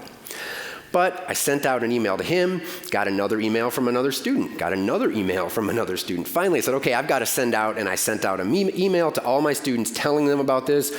They were all really excited. They were like, wow, this is great, thanks, that's awesome. And then I started writing my syllabus. And anybody who's changed textbooks, I don't actually change the way I teach dramatically based on the textbook that I use. But you do have to make adjustments that if a textbook has particular themes that it spends more time on or less time on or whatever else, you have to do some juggling. And so I sat down and I was doing my juggling and everything looked pretty good. And then I realized I had a giant hole in week 13. And I was like, there was nothing in the book about what I usually talk about week 13. Well, is that like an essential topic? What do I usually talk about there? Slavery. Oh, that's kind of an important issue that seems like, and honestly, I fault myself. I should have seen this earlier, but I made a crucial mistake, honestly. I looked at what a textbook, what the textbook, publisher's textbook that I used did well, and I looked at the OER and said, oh, it does that well too. And I just sort of assumed that the stuff that most books do well, it also did. So there's a giant hole in my syllabus for where slavery is supposed to be. I'm like, okay, well, that's a problem. And it turns out, just to be fair to the textbook, it deals with slavery, but it dealt with it as more of a political issue, and I wanted to deal with it as an institution, as a social issue, and in much more depth. But I had already told all the students that the textbook was there. I couldn't change. Now, the nice thing is with an OER, you can change at the last second, but I had already told them where to find it. I had sent out the information. I had it loaded in my D2L site, which is our version of Blackboard. I couldn't just change it. And I was sort of a little bit nervous. But then I realized that actually this is one of the great advantages of OERs, because I wasn't stuck with that book. If you order a publisher's textbook and you find something you don't like, you're sort of stuck, right? I wasn't stuck. I actually could use something else. And so what I wound up doing is I took another chapter from a different OER textbook, plugged it into week 13, put it in the D2L site. I actually didn't even tell the students it was different. Put it in there. At the end of the semester, I asked the students if they noticed a difference, and it was about, actually, the majority of them said, yeah, we knew it was different. But I just used different material. And I think that that is the great benefit of OERs, that what OERs allow you to do, and this is beyond the cost benefits and the other things that Gary and others have talked to you about, they allow you to change the way you think about teaching, right? That you're not captive to a textbook anymore. And actually that moment took me back to one of the very first workshops we did at LCC. And I was talking to Jim Luke, one of our faculty champions who was leading the workshop. And I said, you know, Jim, I'm looking at the stuff that's available in the repositories, and there's a ton of stuff there. But there's not really, at this point, I hadn't found the textbooks I liked. And so I said, there's not a lot of textbooks. There's all these like modules. And so there's great stuff that deals with, the Harlem Renaissance or the New Deal or, the home front during World War II. But there's not really a textbook that brings all that stuff together. And he sort of looked at me and said, well, why do you need to have a textbook? Why can't you build a class where you pull this module from here and this module from here, and you can supplement that with part of a chapter from this source? And now I can see what you're thinking, which is, that sounds like a lot of work. Well, it is. But the benefit of that is that it really can transform the way that you teach. And hopefully that transforms the way your students learn. Because if you think you're prisoned by a textbook a little bit or limited by it, your students are limited too. And if you think they don't know that you're feeling a little bit limited by the textbook, they know that too. Right? And so this is a way to really open up the possibilities of teaching. It opens up the possibilities of what open education really, these resources open up possibilities that you might not have otherwise. Now, you can do all that stuff with a publisher's textbook, I guess. And in some ways, you're layering on top of that. But your students are paying for that. You're investing the time anyway. Why not start the foundation with something that is also the other great thing about all the textbooks I looked at? You can edit them. That it turns out, even with the textbook that I was a little bit unhappy with because it had this giant hole, if I really want to, I can sit down and I can write a chapter about slavery, right? And I can draw in the resources that I need to use. And so this is, I think, one of the great benefits of what OERs offer to instructors, and then also to our students. It's not just the cost. It's not just that maybe they do better in the outcomes. It's that you can have really a transformative experience in terms of how you teach. Now, I'm not quite there yet. It's my first time, right? I'm still thinking about this as a textbook that's going to ground where I go. But I'm already thinking about the possibilities of, okay, so this semester, what am I going to do different? Next semester, having had a summer to really, a couple times through, I've had a summer to work on this. What can I do? What can I plug in? What can I add in? And so that's where I see the great benefit of OERs, beyond the financial aspects, the economic impacts. It's fun. It gives you opportunity. You can sort of release yourself, right? And so what I wanted to close with was there is one last resource that we have that Regina Gong, our librarian, put together. You're welcome to use it. She made it open source. This is, by the way, if you could go back 1 second, Gary, there's the idea moment, right? That this is what OERs are about. It's about giving you that aha moment where you can make a transformation in how you're approaching these issues. But the last slide I wanted to share with you is this LibGuide.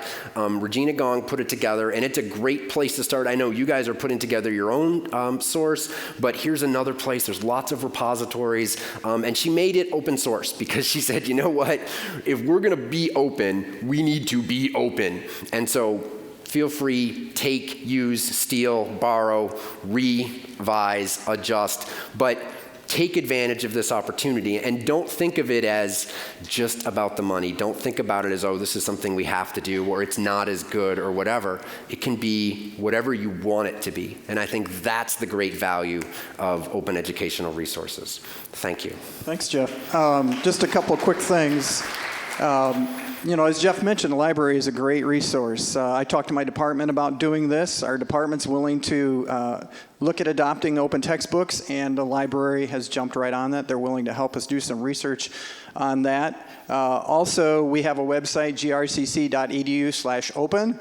Where you'll find a link to that research that I shared with you, as well as some other resources. We'll also put up LibGuides to other libraries, other open education resources. We're also out here at the resource fair, which I kind of imagine when I put these slides together, then everybody would go out there afterwards motivated by this great presentation we just did. But it's already been rocking out there. I mean, people have been out there. In fact, I don't know how many lanyards we had that had the USB stick on them with all the PDFs of the open textbooks on it, but I think we got 3 left. So as soon as these sessions are over, you better get out there. There's only 3 left. And so we are out right over here. And also, if you have any questions, contact myself, Mike Vargo, or Bill Faber. Thank you.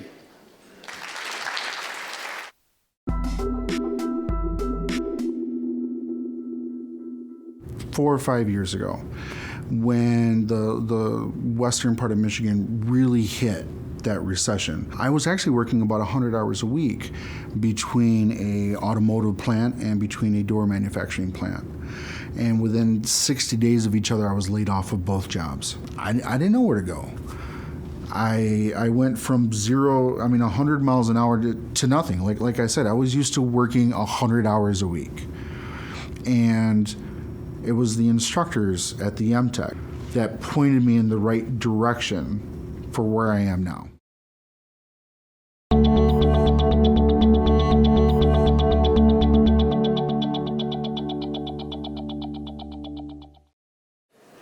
Good morning. Can you hear me? I can't hear me. Am I on? Now I'm on. Okay. Good morning. I'm Tom Niles, and I teach chemistry. And since the theme of today's Learning Day was transformations, I thought I'd start out with a demonstration involving transformations. Okay. So I'm going to start with a lot of molecules of polystyrene, and they're all gathered together in the shape of this cup. Okay. And there's 2 reasons they're in the shape of this cup.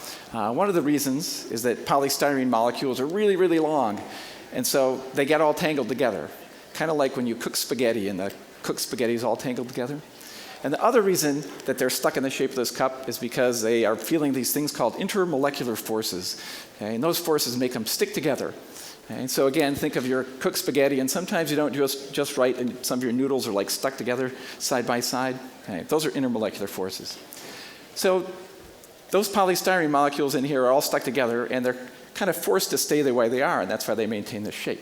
So what I want to do is to transform those molecules and let them have a little more freedom. Okay? And to do that, I'm going to add some acetone to the cup. So when I add the acetone, it's going to break up those intermolecular forces, and then these really long molecules are going to be able to move separately from each other and kind of slide past each other, and then they're going to be sort of free to take on any shape they want. Okay? So I have my big bucket here to hold my mess, and I have my acetone. And I forgot to get my cups, so I have to go get them over here. But you know, these letters are made out of polystyrene too. And this E looks just like it might want to actually participate in this demonstration. So let's try this. Okay.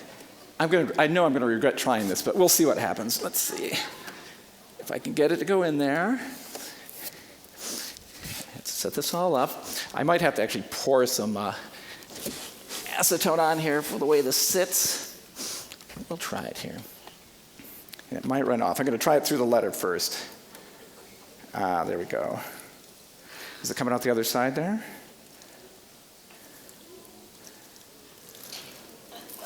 We'll pour it on here.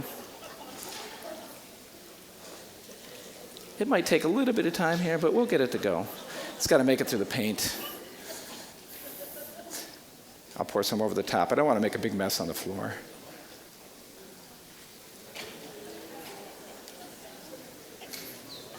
Get on the side of the camera so you can see it go.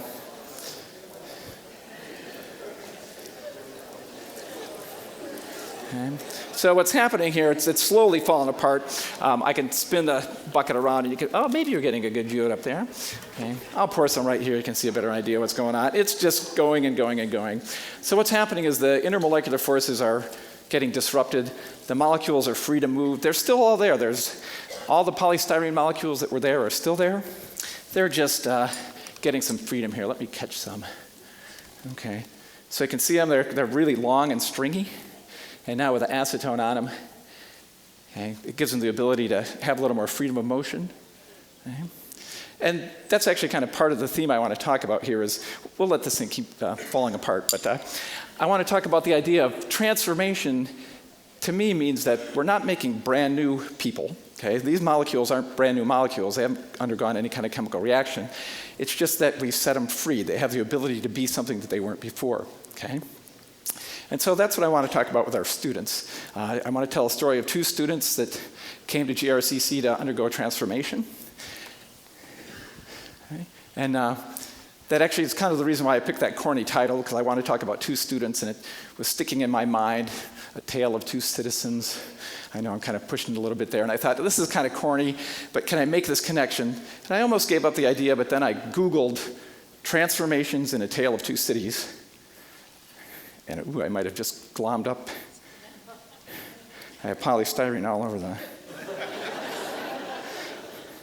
class. It's not working. Oops. We'll get it. Oh, there it is. Okay, there we go. With A Tale of Two Cities, Dickens asserts his belief in the possibility of resurrection and transformation, both on a personal level and on a societal level. Okay. Well, I'm not going to assert anything about a resurrection in my stories here, but I do assert that you will see some personal transformations and some societal transformations too in the story. Okay. Eric graduated with a chemical technology degree and almost immediately went to work at a local pharmaceutical company. He's been there about 10 years now. He's been moving up in the ranks in his position there. He also earned a bachelor's degree in business management. And I wanted to tell one story about Eric that I think is a great example of what it means to undergo a transformation, a successful transformation. Because I usually take my students during the winter semester in one of my classes, I take them down to the lab where Eric works, and I have them take a tour of that lab. And since Eric started working there, he's usually the person who does the tour for our group. And so when I kind of stand back and watch him do the tour, I think of this contrast between the quiet student that used to sit in the back of my class and then this confident chemist now who's very excitedly talking about the work that he does. And I get this little warm, fuzzy feeling inside about the fact that GRCC played such an important role in his successful transformation. The second student I want to talk about is Kat. If you look at her picture, you can see she wasn't really the quiet student who sat in the back. I can't remember if she had pink hair the first time I saw her, but I saw lots of different hairdos and lots of different hair colors because she trained to be a cosmetologist right after getting out of high school. And she was very happy in that job until she made a fateful decision, which was to volunteer at a local hospital. And so I have some quotes here that Kat, it's part of an essay that Kat wrote recently, and I'll read these to you. It was my first time volunteering at the personal care area of the hospital, and the experience had already transformed me. I had performed hundreds of pedicures in the salon as a cosmetologist and a hairdresser, but never had I done so as a volunteer in a hospital for someone who had suffered from the physical pain of her personal hell. Kat was working on a woman who was undergoing cancer treatments, and she wasn't quite sure about the outcome of those treatments, the patient. Okay. So, in that hospital room, I realized that I was not in the correct environment, I was in the correct environment, but was not wearing the correct hat. My desire to serve women ran deep, but I knew that I had a higher calling than manicures, pedicures, or hairdressing. So you're seeing this transformation taking place. She's deciding that she wants to change her career. As a hairdresser, I'd always desired to know the why behind the haircutting, coloring, and retexturizing services I performed. I learned to utilize buzzwords in my field, such as protein, alpha hydroxyl groups, and amino acids, but I never understood what they were. I realized that if I wanted to find the answers to my questions, I would have to go back to school. The I laughed when I saw her, what she wrote there, because she used to ask me questions about hair all the time, and I had no idea what she was talking about. So she knew a lot more questions about hair than I did. All right? So, once back in school at GRCC, chemistry became a second language for me. It was as if I had found a missing part of me. I applied the same analytical, methodical approach I had for hairdressing to my new academic challenges. The transition from the salon chair to the lab bench felt natural, as if I should have been there all along. I utilized my technical hairdressing skills for a new purpose. After Kat left GRCC, she went out to Grand Valley. She double majored in chemistry and biomedical sciences. She also did research at the University of Michigan. She did research at Hope College during the summers. She graduated with the outstanding, I gotta get the name right, the Outstanding Graduating Senior Chemistry Award from Grand Valley. And we're always very proud of that because I think that's the second or third GRCC student to have done that in the last 10 years. And now she is at the University of Maryland in an MD PhD program, full ride scholarship. So in a few years, she will be a doctor and have a doctorate. And I expect great things from her because everything she's done in the past leads you to think that too. Paul, you're nodding your head. You've worked with Kat before too. An interesting part of Kat's story is the fact that she still does her cosmetology and hairdressing, or uses her cosmetology and hairdressing skills. And her research group is in the undergraduate career at Grand Valley. They went to quite a few conferences, and it was always Kat's job to make sure that everyone looked professional. She did everyone's hair, she did all their makeup, made sure that when we went out there to give the presentation, they all looked really good. Okay. So I like that aspect of it because, again, it kind of goes back to what I was saying about the polystyrene here. I kind of think when we help students go through transformations, it's not that we're making all new people, it's that we're giving them more knowledge than they had before, opening up opportunities for them to have more freedom in terms of the choices that they have in the future. So it's still them, just as Kat still is a hairdresser, okay? But now she has the ability to be a doctor too. Okay? So that's it, my tale of two citizens. I was proud to be part of the transformations of Eric and also of Kat, and I thank you for listening to their stories.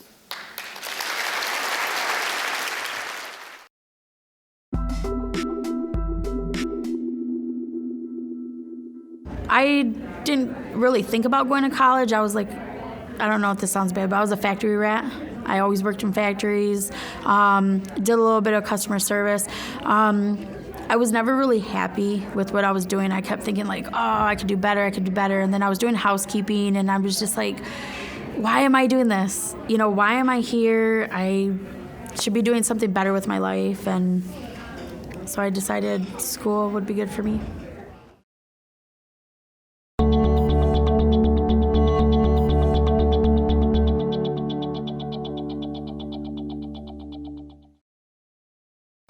Greetings. My name is Ennis Young. Talking to you briefly today about the idea of student success. It's been a topic of conversation for quite a while here. We talked about it yesterday and today in large, but student success. When we have these conversations, we always look at these items here, retention, persistence, transfer, and eventually graduation. We get it, we understand it, we know how important it is to us as faculty and as an institution, but do our students, do they understand how important these items are to them?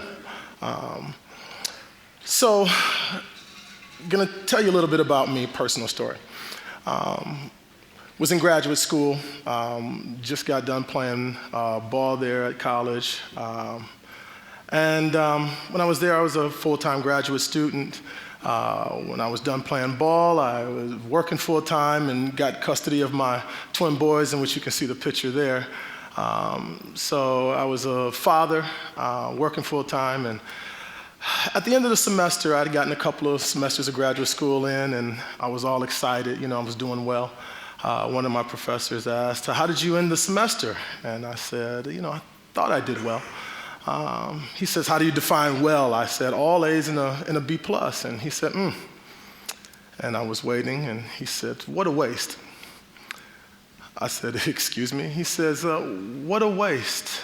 He says, "One day you'll look back at this moment and wish you'd done more."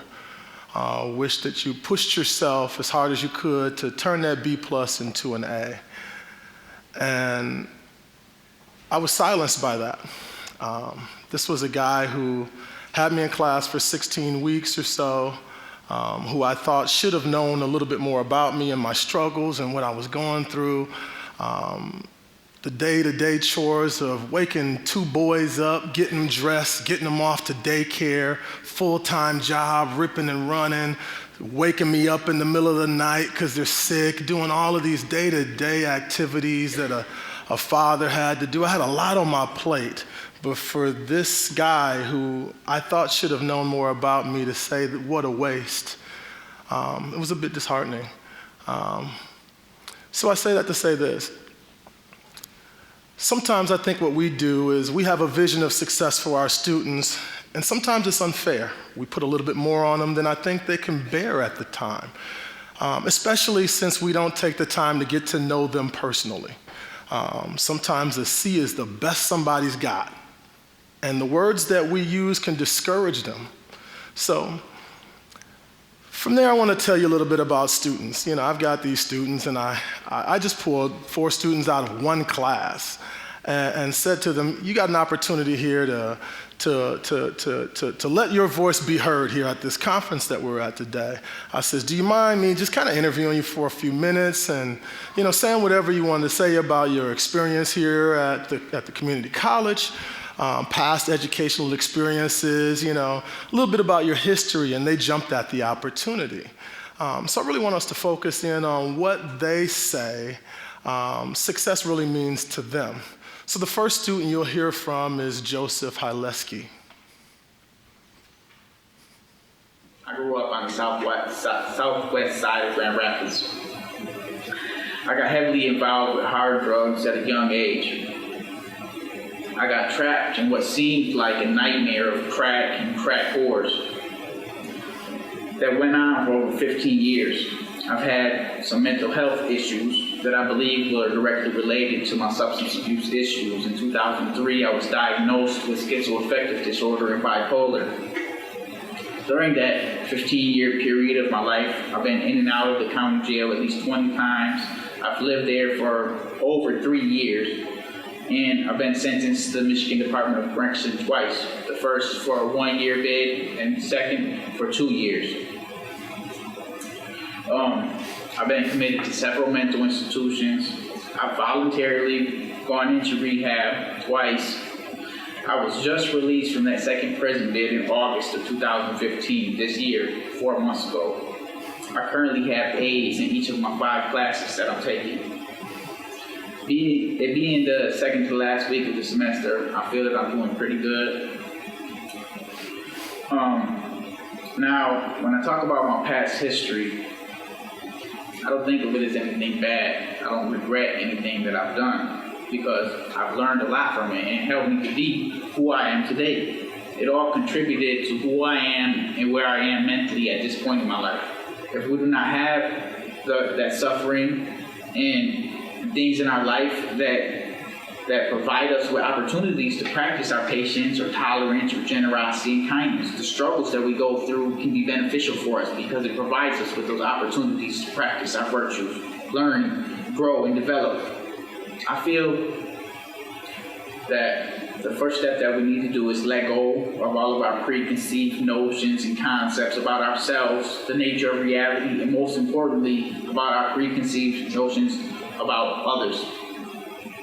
I used to tend to relate success more to my own level of happiness and contentment, but I realize now that real success is not about my level of happiness and contentment, but how much I can contribute to the level of happiness and contentment of others. As you can see, Joseph has quite the story. Didn't have a problem sharing his story with the class because after about 3 weeks he felt the environment was safe. I opened up a lot to my students and told them about my history, my past, which made them feel a little bit more comfortable sharing more about themselves in an attempt to educate others.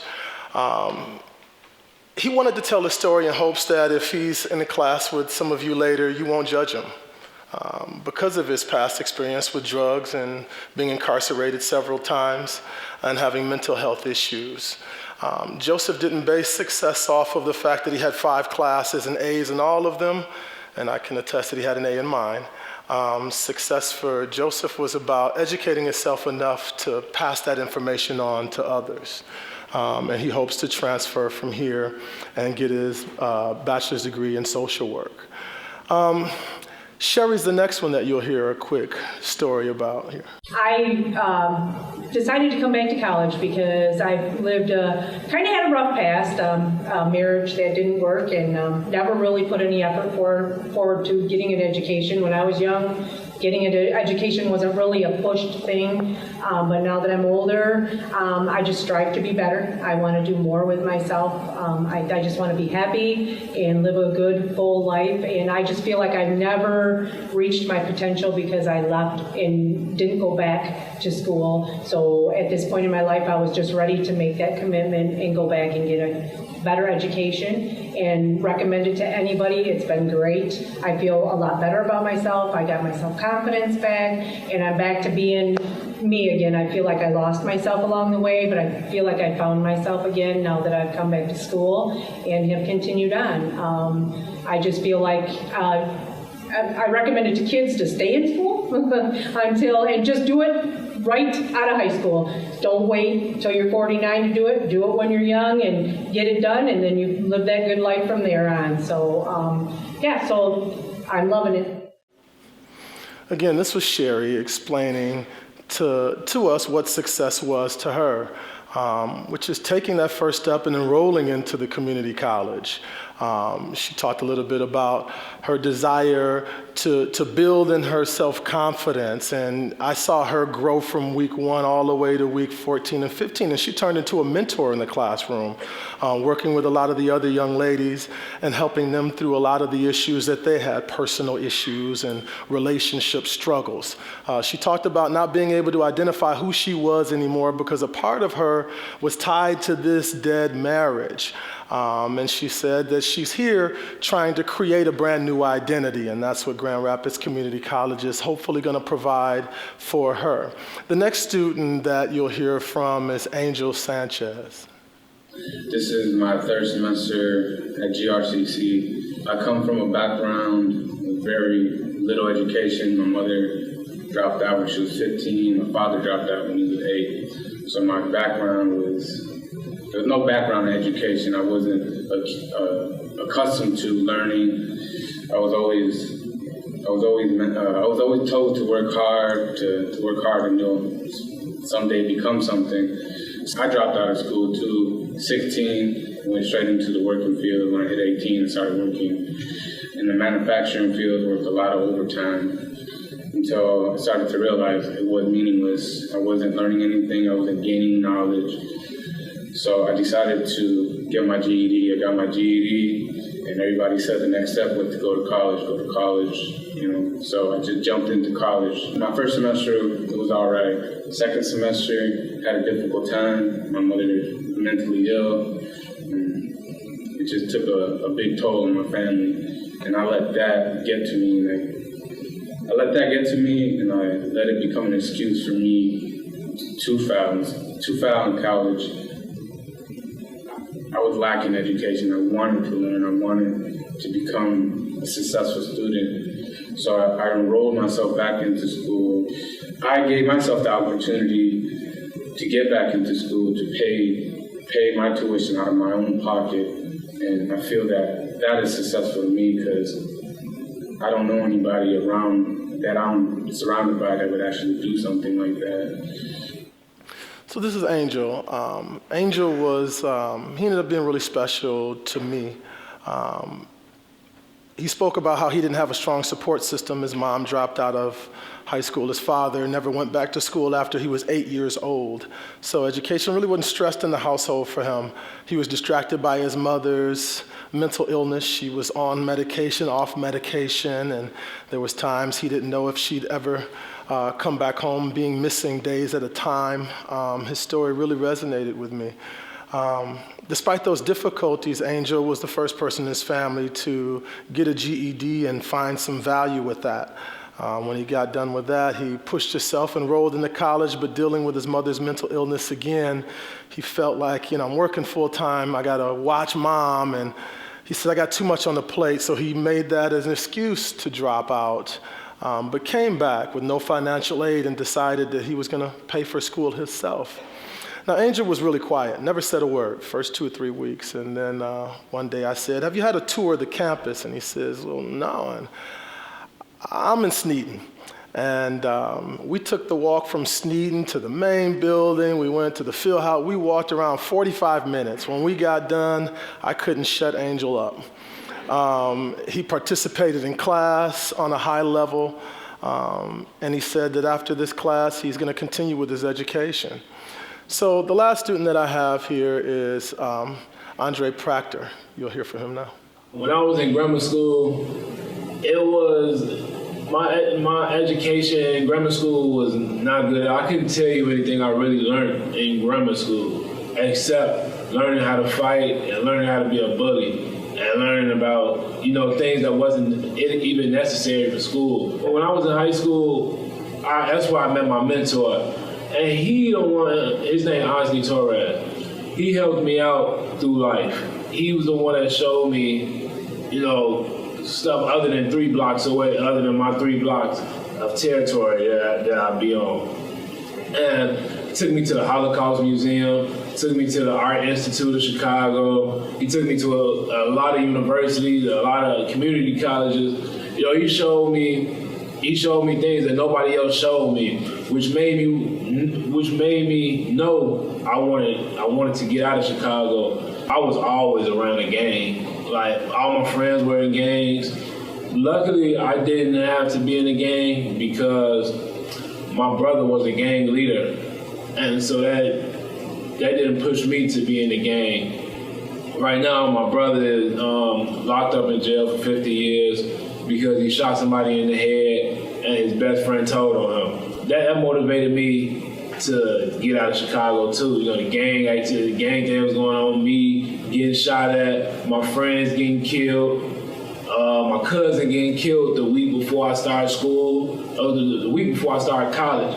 We had to bury my cousin on a Friday, and I started school on Monday, but the thing that keeps me motivated here at Grand Rapids Community College is that I'm not in the place that I was 3 years ago. I'm not in that place no more. So his story is amazing. It's not the idea of, again, getting an A or a B in a class. It's the thought that I've got to get out of here. Witnessing his brother, he would go back and forth to prison to see his brother, and hearing those stories, and he said, I gotta go, I gotta get. So he came to Grand Rapids Community College, and he's on our basketball team here, if you guys didn't know. And he could have tied success into that journey, saying, hey, I want to be a pro athlete or whatnot. His idea was, I got to get an education, and in order for me to do so, I got to get away. So how can we merge these things?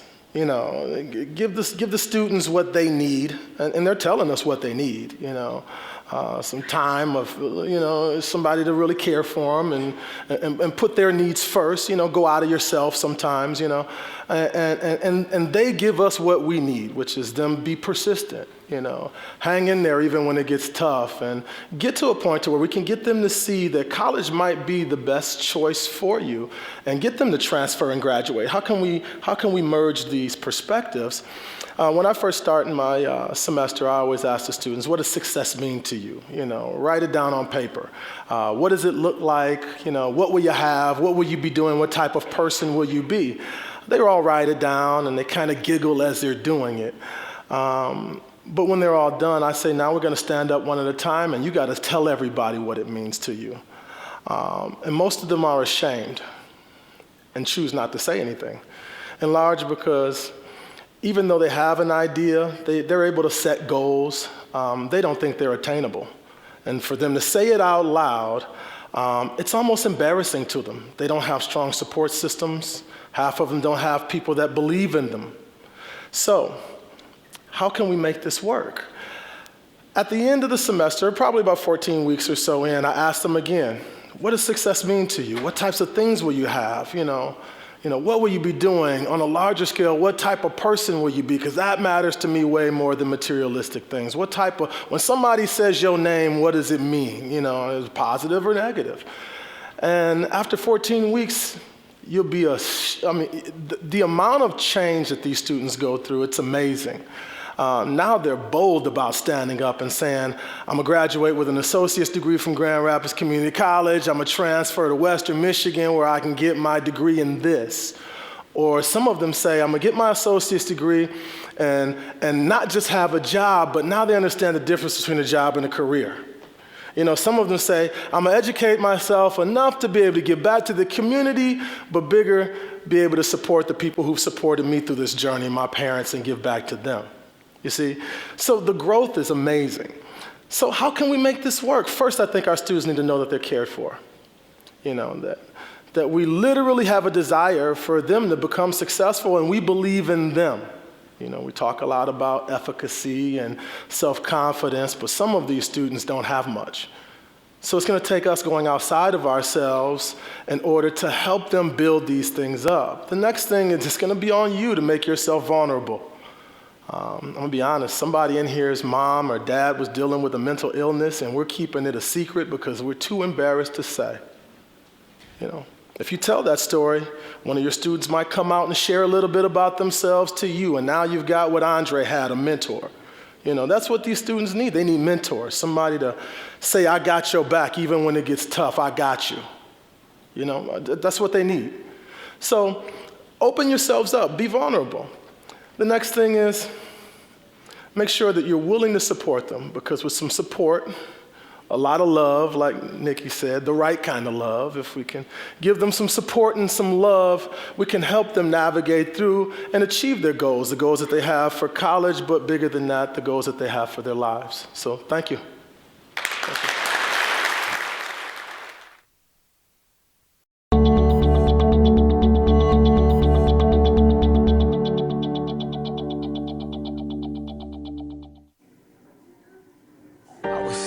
Old when I got my first pair. Then I stepped outside and I was like, Mama, this air bubble right here, it's gonna make me fly. I hit that court, and when I jumped.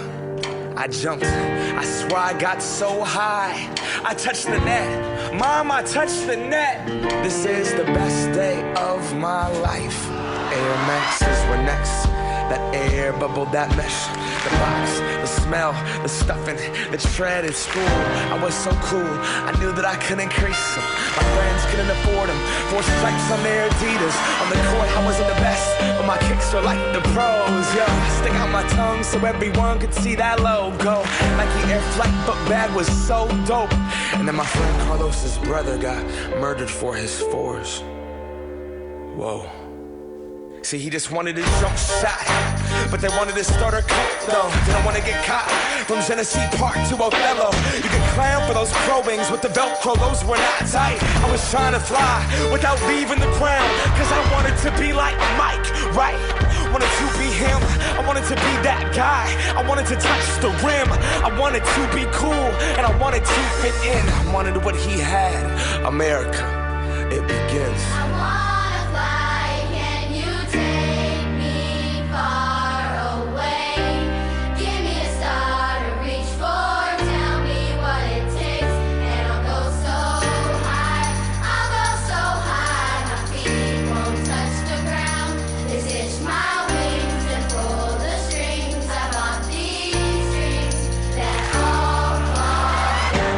What we can't have, the commodity makes us want it. So expensive, damn, I just got to flaunt it, got to show 'em. So exclusive, this, that new shit. $100 for a pair of shoes, I would never hoop it. Look at me, I'm a cool kid. I'm an individual, yeah, but I'm part of a movement. My movement told me be a consumer, and I consumed it. They told me to just do it, I listened to what that swoosh said. Look at what that swoosh did, see it consume my thoughts.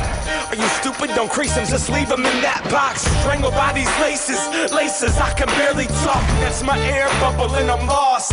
If it pops, We are what we wear what we are. But see, I look inside the mirror and think Phil Knight tricked us all.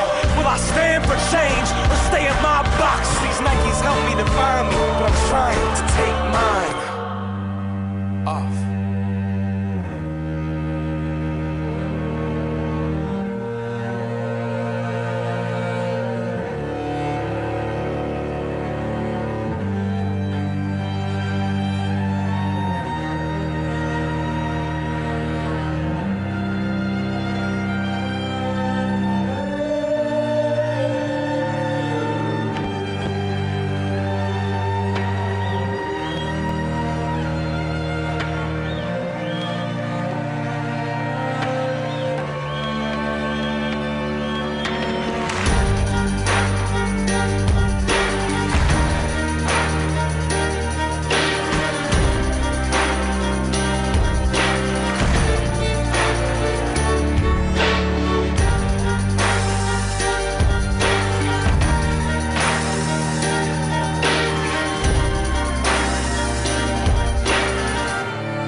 Started out with what I wear to school that first day. Like these are what make you cool.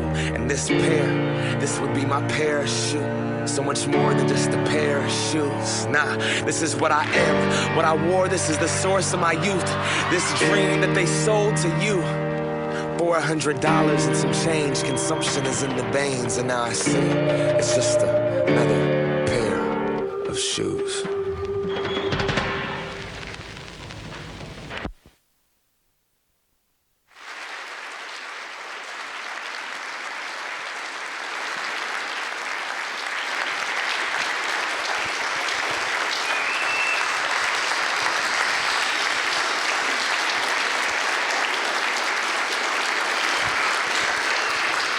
Testing. Thank you guys so much. Thank you for that applause. I'm just gonna do the rest of this without the shoes. I don't really hate my shoes. I actually do like them. It was a metaphor, so I'm just gonna do the rest of this with my shoes off, okay? When I got the call to be requested as sharing my story as one of the success stories, I was very, very honored. So I'm here today and I feel lucky and blessed to be able to share some of my past successes and failures with you guys. And GRCC has a very, very special place in my heart. So with that being said, I was born and raised in Ben Harbor, Michigan. I was born to a mother who did not finish high school, and I was raised in a single parent family household. I attended a Ben Harbor High School. And during my childhood, I had a brother who became severely disabled and a special needs student because of gunshot wounds. I won't go into that story. So my childhood was three things. It was going to church, going to school, and taking care of my brother. So the things that you guys call social capital or cultural capital, I definitely didn't have a lot of that, okay? So like I said, as I grew older, I attended Ben Harbor High School and I graduated. This was a very significant achievement for me because my mom didn't do so. And that's all she wanted me to do was graduate high school. But the fact that that was the pinnacle, at least to our family, of my achievement, life after high school was very, very blurry. And it literally started with this. Doop, doop, doop, doop, called, hello, this is GRCC. Hey, how do I get into college? And they're like, well, sir, you have to fill out a FAFSA. Okay, what's a FAFSA? And literally question and inquiry after inquiry birthed my educational journey. And I moved to Grand Rapids. Oh, sorry, I actually left a big detail out. As a sophomore in high school, my mom, after a failed marriage and after another child, she decided that Benton Harbor wasn't a great place for our family, and she decided to move here to Grand Rapids. And as a creature of habit, she gave me the opportunity to stay or not, and I did. I stayed in Benton Harbor, Michigan. We're all creatures of habit, so I definitely chose to stay. And that was the beginning of me being homeless and also my family coming up here, living in a homeless shelter and being homeless as well. And so, like I said, I got to GRCC. I had a phenomenal time here. GRCC was bigger than my city by a long shot. I was on the student conduct hearing board here. I worked for the orientation team. I gave tours all the time, and I worked as a trio peer mentor. What else? I was involved with Alpha Beta Omega when they first conceptualized that. I was involved with Black Student Union. I was also involved, in almost everything. Almost. So then I got the great idea to start a company called Danspire. I don't know if you have that logo, class. If you can, put it up. If not, that's okay. I started a company called Danspire, and then because of that, I got a presidential scholarship to attend Columbia College Chicago. Went to Chicago, and it was an even bigger city. I was like a kid in a candy store, had a lot of fun. I grew my network intensely. GRCC definitely prepared me to be in a bigger city, to be more focused, to understand what I want out of my educational journey, and I did an amazing job there. I was a student trustee, so I was on the board of trustees for the college. I was on the board for student government. I was on the board for Black Student Union. I was performing all the time and throwing my shoes everywhere. People thought I hated my shoes. It was ridiculous. I had to actually explained the relationship between me and my shoes. That was actually a metaphor. But I had a great time there. I finished school, stayed out a lot of debt due to the presidential scholarship and this institution. And now I'm back here in Grand Rapids trying to set that economic foundation for my family and also start one of my own. And I was the first person in my family to graduate with a 4-year degree in the last 3 generations. So that was a very historical milestone for me.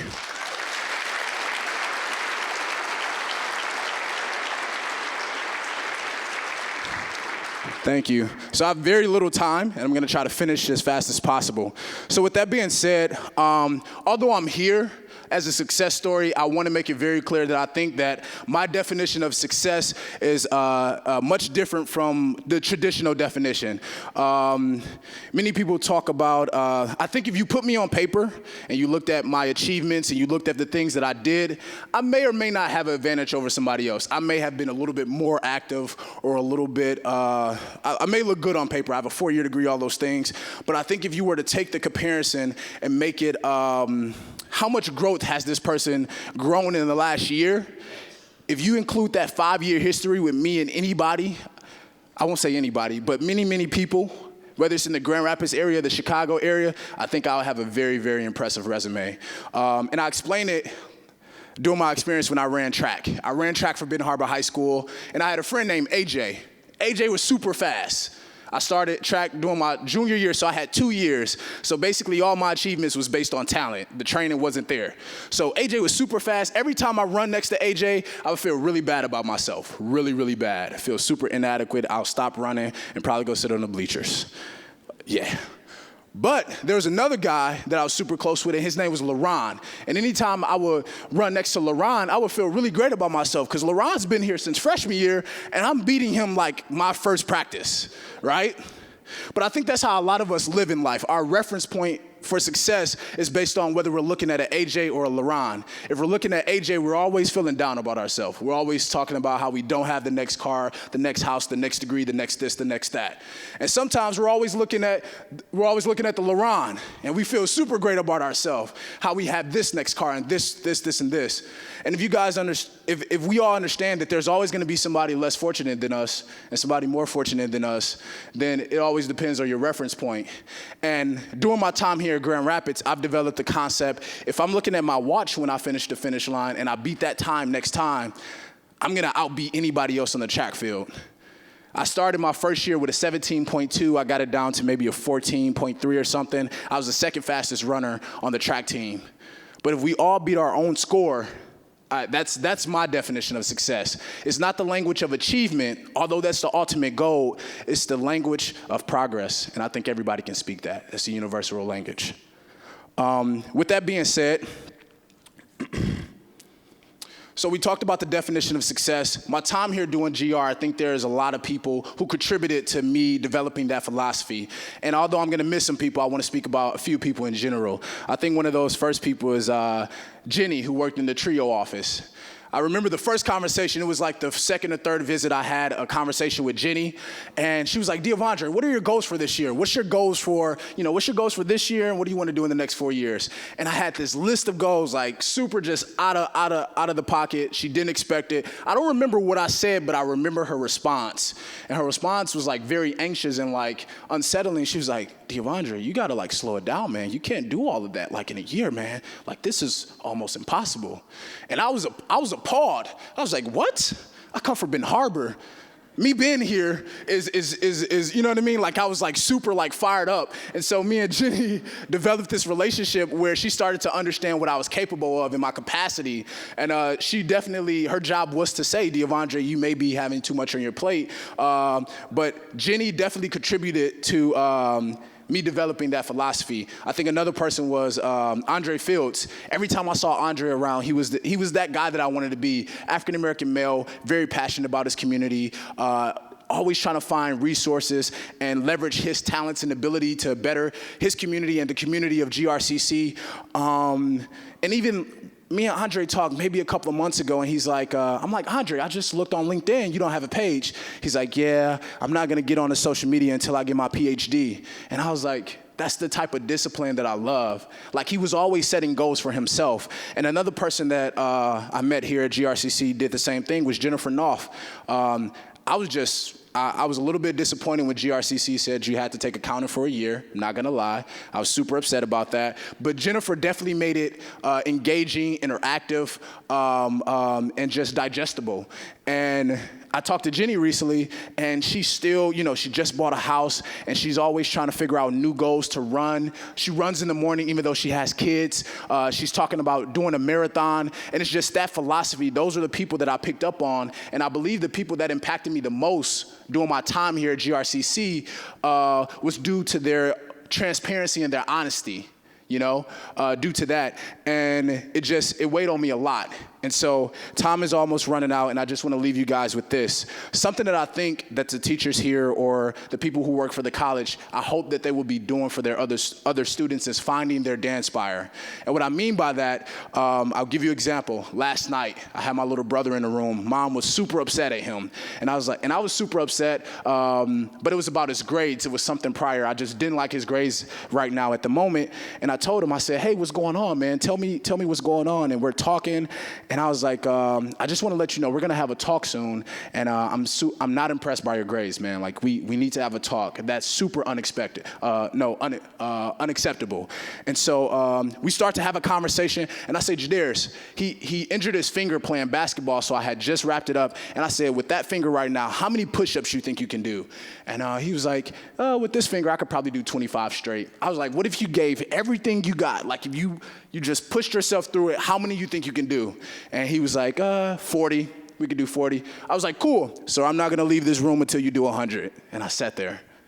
And he just looked at me. I was like, I'm serious. And I literally had places to be and everything, but I sat there. And he got down, and he did about 22 straight. Got to 22. He got down again. He got to about 35. And I was like, hey, man, in 2 times, you're almost to the place that you thought you were going to give up. Good. We got about 65 more to go. He gets down, and he starts doing 8, 2 in a set, 1 get up, maybe 10 there. And he gets to about 75. I said, man, you almost doubled what you thought you can do, but we got 25 more to go. And he gets to like 98, and he's like shaking, sweating, and he gets the 99 out, and he gets to 100, and he's sitting there, and he pushes the 99 out, and he gets up. And I was like, you're gonna feel that in the morning. And I tell him, I said, here's the difference. I say, you're a smart guy, Jadarius. That's my little brother's name. I said, you're a super smart guy. You're super talented. You're a great athlete, and you're a great student. But right now, you're thinking 40, but you really can do 100. You're thinking 40, I need you to think 100. And my Danspire was 100. And I think the people that impacted me in my journey here at GRCC, they didn't tell me to do 100, they showed me. They showed me through their stories. Mr. Heredia is sitting here smiling. Mr. Heredio's stories are like 1,000. He's been like in wars and stuff, and I am not on that level, Mr. Heredio. I salute you. I'm gonna stick to 100. No, seriously though, I just remember these people. The people that impacted me the most and influenced me, inspired me, were not the people who were always telling me to do 100, but they showed me they can do it, and with their belief in themselves made their belief in me very palpable. And so if I can say anything to you guys, it would be find your dance fire, find your 100, and I think your students will start to believe in themselves that they can do 100. Thank you.